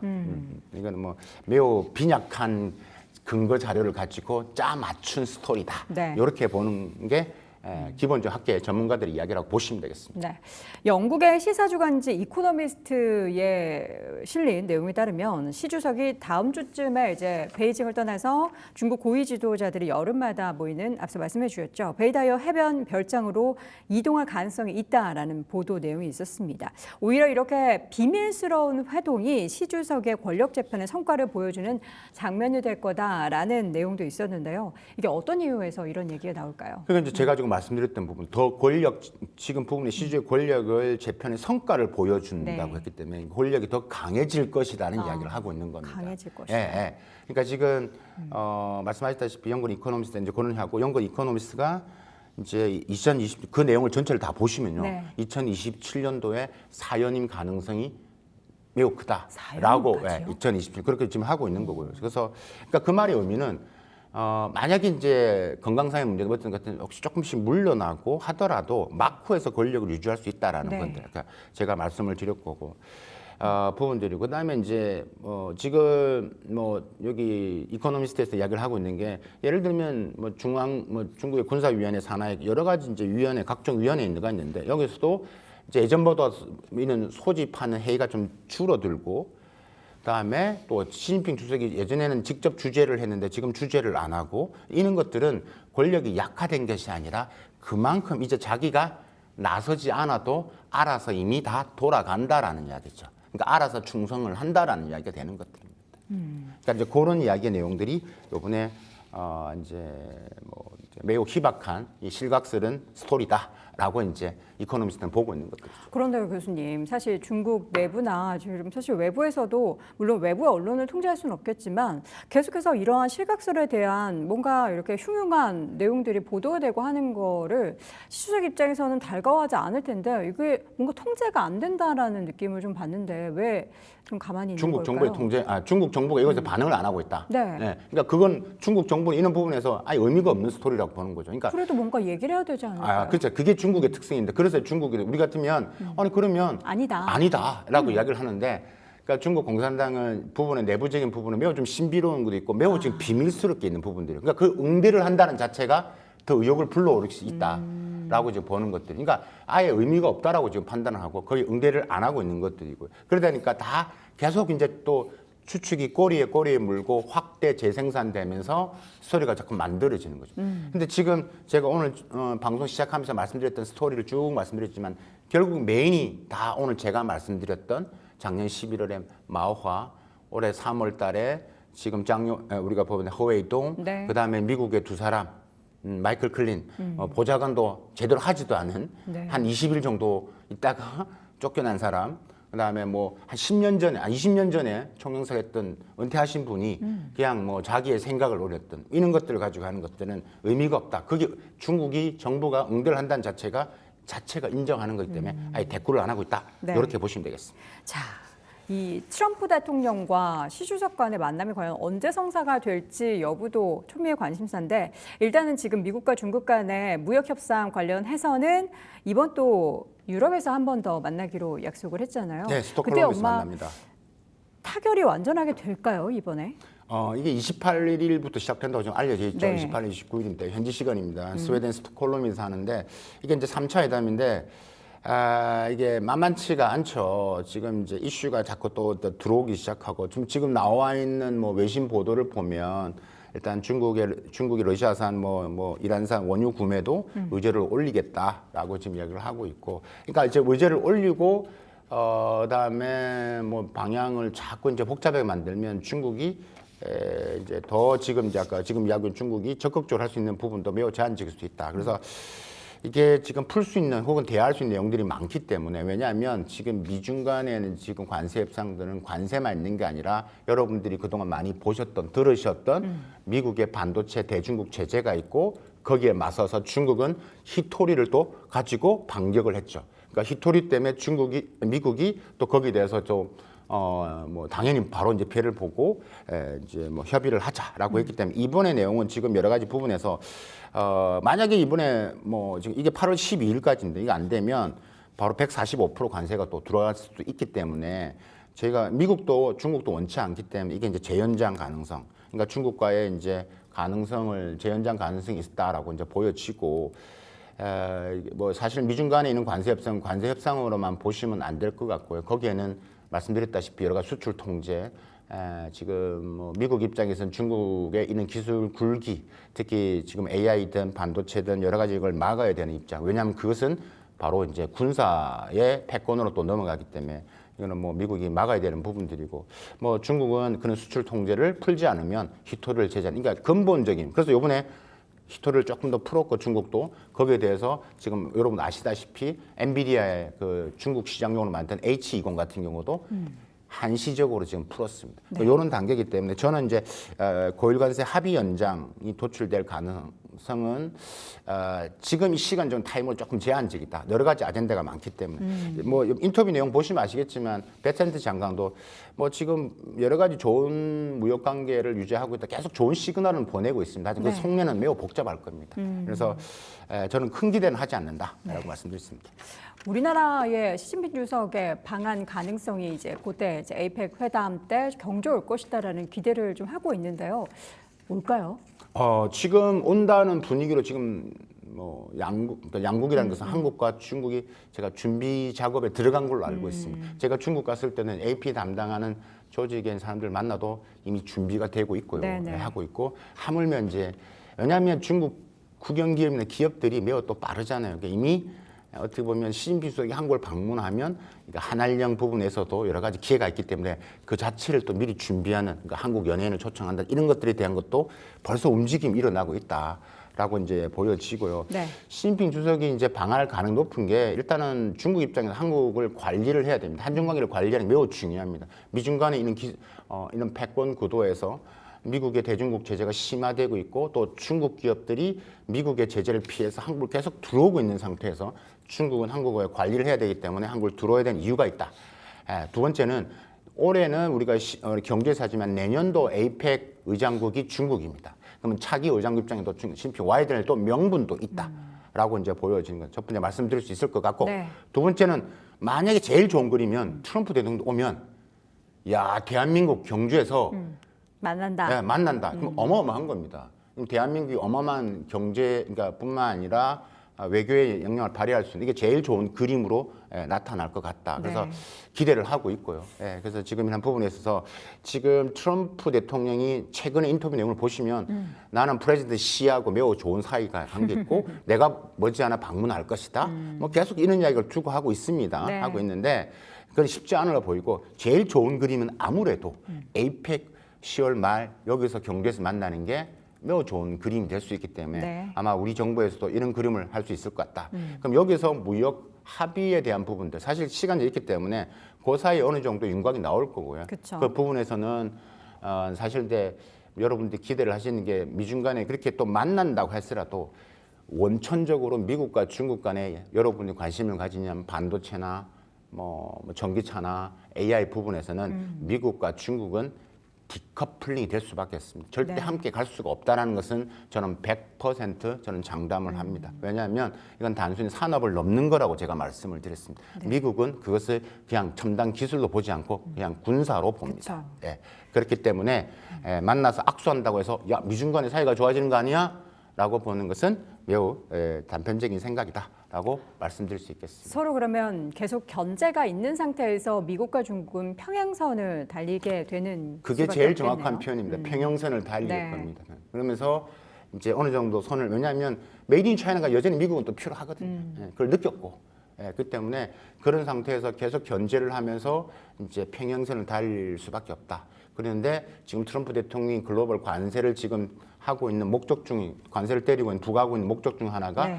지금 우리나라를 포함해서 여러 나라한테 요구하고 있는 게 중국과의 공급망 구조 디커플링해라 떨어져라 미국의 대중국 제재에 동참해라 이런 것들이 계속 요구를 하고 있기 때문에 미중 관계는 계속 평행선을 달리는데 우리가 지금 미국이 완전히 지금 바로 지금 이길 것처럼 이렇게 생각하고 뭐 잘못된 판단을 하면 국익에는 결코 도움이 되지 않는다라는 거죠. 알겠습니다. 자, 지금 시 주석의 실각설 얘기가 계속해서 돌고 있지만 일단 현지에 다녀오신 교수님의 상황도 지금 돌아가고 있는 판세를 봐도 그 실각설 얘기는 루머다라고 생각하고 누군가 이제 시진핑 주석을 음해하고자 하는 반대 쪽에 있어서의 성향을 가진 사람들의 움직임일까요? 그 반대라는 게 네. 그 반대라는 게 미국도 아니고 네. 타이완도 그 어떤 나라도 아니고 뭐 제가 여러 군 나라를 좀 봤을 때 뭐 지금 이 이야기가 지금 벌써 몇 개월째 하고 있는데 대한민국이 유일합니까? 유난히 많이 지금 이 이야기를 하고 있다라고 네. 하는 것도. 근데 이거 왜 국익이 안 좋으냐면 생각을 해보십시오. 만약에 우리 이재명 대통령하고 시진핑이 만났을 때 이게 계속 이슈가 되면 어쨌든가 이재명 대통령이나 혹은 우리 외교부 장관이든 혹은 외교부 실무에 만났을 땐 이게 한국에서 계속하면 여기에 대한 설명을 해야 돼요. 그러면 중국 측에서 왜 다른 나라는 그렇게 많지가 않은데 왜 대한민국에서는 이 이슈가 이렇게 지금 매체에서 혹은 뭐 너튜브 내는 데서 계속 나오느냐라면 또 우리가 그것을 설명을 해줘야 돼. 외교나 이런 부분에서 정상에서 이걸 설명한다는 것은 무슨 뜻입니까? 불편하죠. 지고 들어간다는 네. 겁니다. 그건 우리 국익에 도움이 된다 안 된다?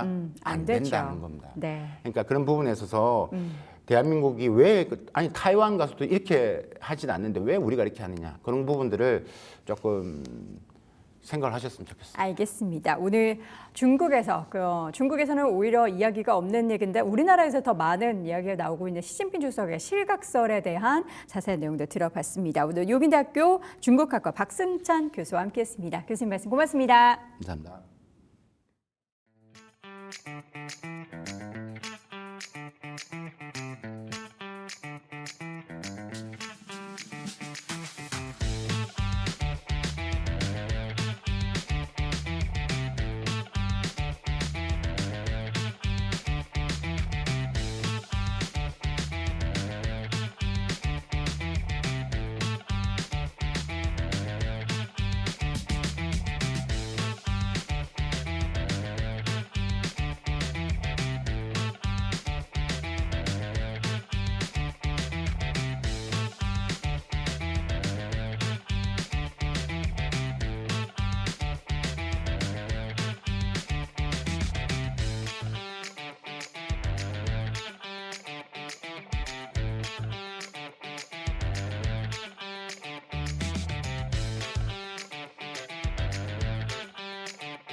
이슈 플러스입니다. 오늘 확인해 볼 내용들 헤드라인부터 확인해 보시죠.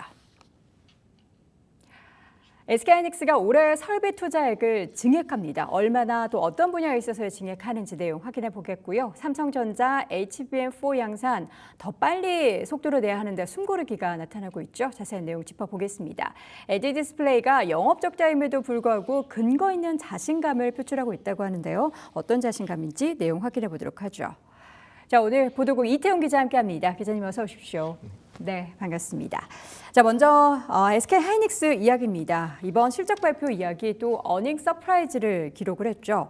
앞으로 반도체 업계에서는 실적도 실적이지만 향후에 SK하이닉스가 발표했었던 설비 투자 계획에도 굉장히 놀라는 분위기였습니다. 2분기 실적 내용 그리고 설비 투자 어떤 규모로 어디에 하는지 자세하게 들어볼까요? 네, 우선 말씀해 주셨던 실적과 관련해서 말씀을 드리자면은 SK하이닉스는 어제 잠정 실적 공시를 통해 올해 2분기 22조 2,319억 원의 매출과 9조 2,128억 원의 영업이익을 기록했다고 밝혔습니다. 매출은 전년 동기 대비로는 35.4% 증가했고 영업이익은 무려 68.5%나 늘어난 수치입니다. 특히 시장에서는 올해 2분기 실적이 앞서 설명해 준 대로 어닝 서프라이즈, 즉 시장의 컨센서스를 대폭 상회하고 있다는 점에 주목을 하고 있는데요.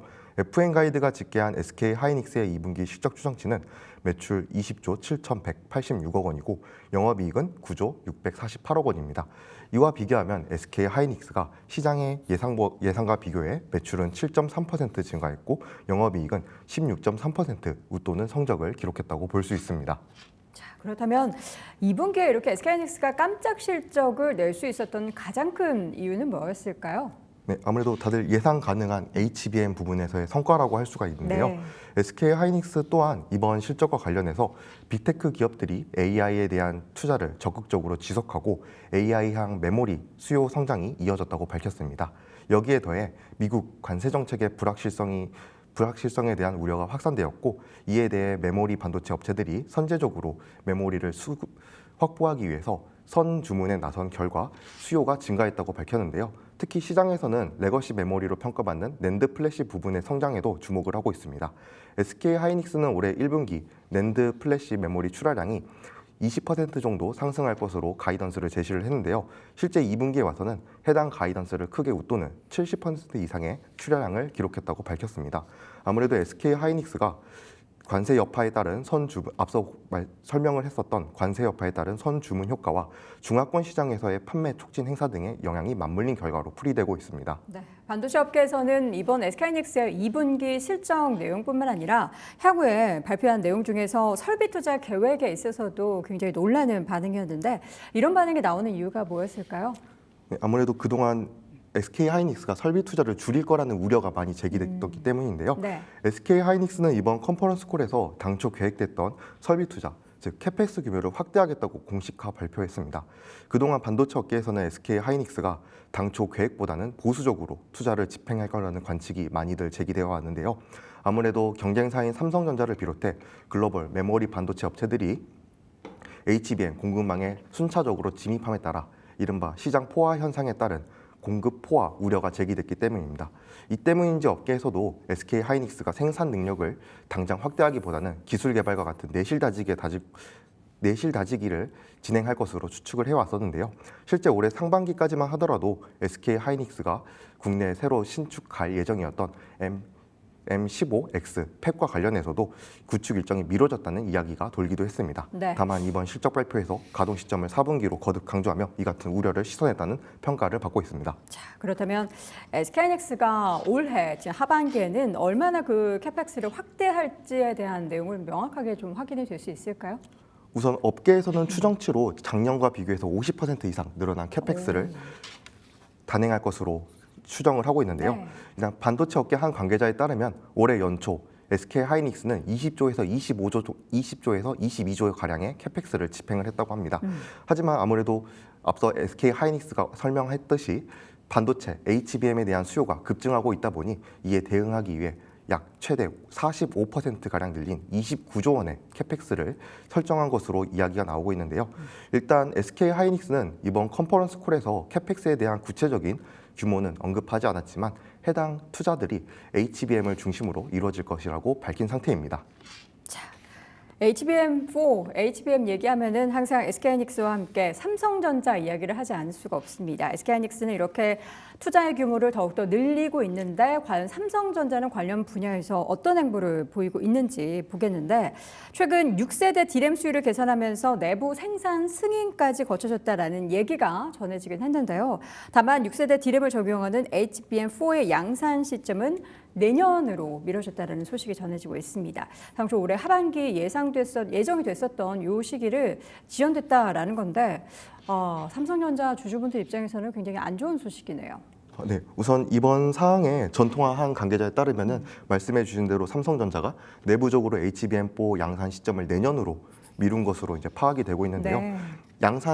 양산을 본격화하기에 앞서서 대량 생산 승인인 그 PRA라고 하는 것을 올해 4분기 진행하는 것으로 잠정 설정했다고 합니다.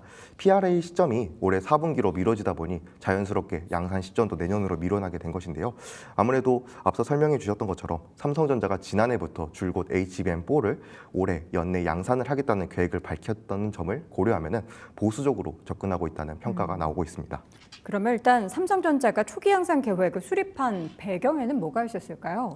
네, 아무래도 뒤처졌던 HBM 시장에서 주도권을 회복하겠다는 전략을 세웠던 것으로 네. 파악이 되는데요. 그동안 현재 HBM 시장을 주도하고 있는 HBM3 제품의 경우에는 아쉽게도 삼성전자가 하이닉스는 물론 마이크론 등 글로벌 메모리 제조사에게 경쟁권을 내준 상태입니다. 아무래도 HBM3E에 탑재되는 1B 나노 D램 수율을 확보하지 못했던 것이 원인으로 작용한 것으로 풀이가 되는데요. 이렇다 보니 삼성전자도 향후 차세대 HBM으로 평가받는 HBM4에 탑재되는 원시 D램 수율을 대폭 개선하면서 적극적인 행보를 보여왔다고 볼 수가 있습니다. 자, 그렇다면 지금 시점에서 설명해 주신 내용대로라면 삼성전자로서는 HBM4의 양산 시점을 미루는 게 그다지 달갑지는 않은 그런 상황인데 시점이 지연될 이유가 뭐가 있었을까요? 네, 이건 이제 D램과 HBM의 수율을 별개로 놓고 봐야 하기 때문인데요. 통상 메모리 반도체 업체들은 HBM의 원재료인 D램을 먼저 개발한 이후 파생 상품인 HBM을 개발하게 됩니다. 문제는 HBM이 D램을 여러 개 쌓아서 만든 제품이란 점인데요. 단순하게 HBM의 수율을 계산할 때 D램의 수율을 거듭 연산하여 계산하게 됩니다. 가령 HBM 12단 제품의 경우에는 D램 수율을 12번 곱하는 식으로 계산을 하게 되는데요. 현재까지 전해진 삼성전자의 원시 D램 수율이 65%인 점을 이 계산식에 대입을 하게 되면은 삼성전자가 향후 개발하게 될 HBM4의 수율은 1%에도 미치지 못한다는 결과값이 나오게 됩니다. 상황이 이렇다 보니 삼성전자로서도 해당 수율을 높이기 위해서 향후 좀 더 안정적인 생산을 위해 양산 시점을 미룬 것으로 분석이 되고 있습니다. 네, 삼성전자의 양산 계획이 이렇게 좀 늦춰지기는 했지만 삼성전자 내부적으로는 굉장히 고무적인 분위기다라는 건데 어떤 측면에서 내부적인 이런 좋은 분위기가 만들어지고 있는 거죠? 네, 우선 HBM의 원재료로 활용되는 원시 D램의 수율이 계속해서 개선되고 있다는 점에서 고무적인 분위기라고 전해지고 있는데요. 네. 연초까지만 해도 내부 관계자에 따르면 원시 D램의 수율은 10%에도 미치지 못했던 것으로 파악이 됩니다. 하지만 상반기 지나 하반기에 접어들면서 해당 수율이 50% 이상으로 대폭 개선됨에 따라 추가 개선에 대한 기대감까지 높아지고 있는 것인데요. 반도체 업계 관계자도 통상 전통적인 제조업체와 달리 반도체의 경우에는 수율 개선의 특정 문제를 확인하기만 하면은 한순간에 개선될 수 있다고 전해왔습니다. 여기에 외부 시장 환경도 긍정적으로 삼성전자에게 비춰지고 있는 점도 긍정적인 상황인데요. 삼성전자가 겨냥하고 있는 HBM4는 엔비디아가 내년 말 양산을 목표로 한 차세대 AI 가속기인 루빈에 탑재되는 제품입니다. 삼성전자로서는 아직 개발까지의 시간이 남아있다고 해석을 할 수 있는데요. 동시에 엔비디아도 최근 공급망 다변화 정책을 펼치면서 주요 고객사들과의 가격 협상을 진행 중인 만큼 삼성전자에게 아직 시간이 많이 남아있다는 평가도 나오고 있습니다. 네, 삼성전자에 대한 이야기 들어봤는데 HM 관련해서 과연 경쟁력 있는 그러한 내용들이 언제 전해지게 될지 우리 삼성전자 주주분들이 정말 목빠지게 기다리고 있으니까요. 빠른 소식 기대해 보도록 하겠습니다. 마지막으로 LG 디스플레이 이야기를 좀 꺼내보도록 하죠. 어제 실적 발표가 있었는데 지난 2분기에 매출과 영업이익이 모두 YOY 지난 1년 전보다 줄어들었지만 내부적으로는 목표치를 달성하게 나가고 있다라는 그런 이야기들이 나오고 있습니다. 그러니까 겉보기에는 마이너스지만 실제는 플러스다라는 이야기인데 왜 이런 얘기가 나오고 있는지 2분기 실적부터 확인을 해볼까요? 네, 우선 2분기 실적은 앞서 언급해 주신 것처럼 네. 실적만 놓고 보면 굉장히 부진한 성적표를 받았다고 평가를 할 수가 네. 있습니다. LG 디스플레이는 올해 2분기 연결 기준으로 5조 5,870억 원의 매출과 1,160억 원의 영업 손실을 기록했다고 잠정 공시를 통해 밝혔는데요.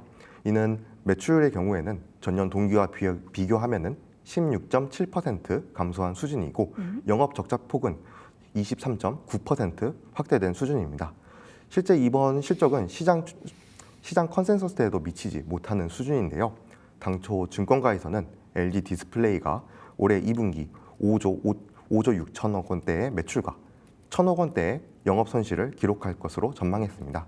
이를 이번 실적과 대입해 비교해 보면은 실제 매출은 1.5% 떨어진 상태이고 영업 적자 규모는 당초 예상보다 13.6%나 불어난 셈입니다. 네, LG 디스플레이 2분기 실적 예상보다 사실 좋지 않았는데 이렇게 좀 부진했던 실적은 어떠한 내용들 때문에 그랬을까요? 네, 우선 가장 큰 원인으로 지목되는 부분은 원달러 환율이 약세를 보이고 있다는 점인데요. 아무래도 LG 디스플레이가 국내 고객사를 두고 국내 고객사의 제품을 납품하고 있긴 하지만 해외 고객사에 대한 매출 비중이 높다 보니 환율 하락에 취약할 수밖에 없는 구조입니다. 네. 당장 지난해 실적만 놓고 보더라도 LG 디스플레이의 해외 매출 비중은 전체 매출액 가운데 96.2%에 육박한 것으로 나타났는데요. 상황이 이렇다 보니 올해 환율이 2분기 들어서 환율이 급격하게 낮아진 점이 LG 디스플레이의 실적을 악화시켰다고 볼 수가 있습니다.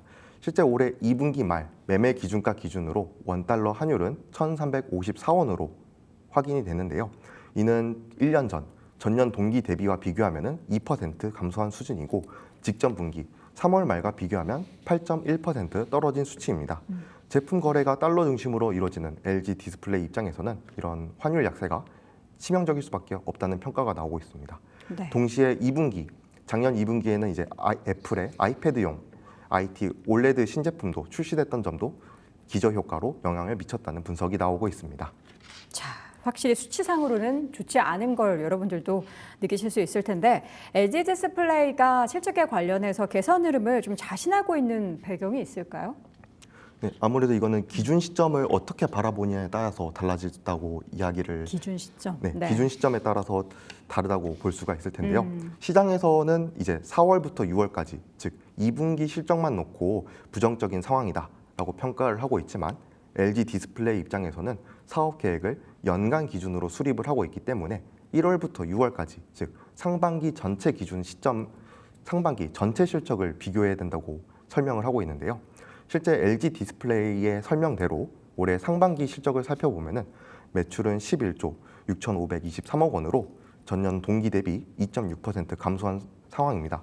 하지만 영업 손실 규모는 상반기에 826억 원으로 집계되는데요. 이는 작년 상반기와 비교했을 때 무려 85.3%나 개선된 수치입니다. 특히 영업 손실 규모는 1년 만에 4,800억 원, 약 5천억 원에 육박하는 개선세를 나타냈다는 점에서 LG 디스플레이도 내부적으로 목표치를 달성했다라는 평가를 하고 있습니다. 네, 지금 LG 디스플레이가 앞으로 실적 개선에 관련한 흐름에 있어서 어떤 구체적인 경영 계획이 좀 수립되어 있을까요? 어제 있었던 컨퍼런스 콜에서는 구체적인 수치까지는 언급을 해주시진 않았는데요. 네. 아무래도 그 경영 사업이다 보니 비밀 엄수 때문에 그러신 것 같지만 현재 LG 디스플레이의 목표로는 올해 연간 기준으로 흑자 경영을 실현하겠다는 목표를 세운 상태입니다. 앞서 1분기에도 연간 기준으로 흑자를 실현하겠다고 밝혔는데요. 네. 아무래도 2020년부터 2024년까지 이어진 3년 동안 이어진 적자 흐름을 올해로서 끝마치겠다는 자신감을 표현한 것으로 보여집니다. 실제 이러한 목표는 상반기 이어진 실적 개선세에서도 확인을 할 수 있는데요. 당장 LG 디스플레이의 최고 재무 책임자인 김성현 부사장도 올해 이번 2분기 컨퍼런스 콜에서 하반기 매출과 비례해 올해 상반기 이뤄낸 실적 개선 수준으로 개선세를 나타내겠다라고 자신을 했습니다. 단순한 추정이긴 하지만 올해 상반기 5천억 원에 이르는 개선세가 이어진 것이 하반기에도 동일하게 이루어진다고 가정을 하면 연간 기준으로 1조 원의 수익성을 개선하겠다고 자신한 것으로 해석할 수 있습니다. 이를 지난해 영업이익과 비교해 보면은 LG 디스플레이가 내부적으로는 올해 5천억 원 수준의 영업이익을 목표로 세운 상태라고 해석을 할 수가 있습니다. 네, 이렇게 해서 LG 디스플레이 실적 내용까지 확인해 봤는데요. 지금은 겉보기에는 마이너스라고 하지만 앞으로는 겉보기에도 플러스가 되기를 염원해 보도록 하겠습니다. 자, 오늘 보도국의 이태훈 기자 함께했습니다. 고맙습니다.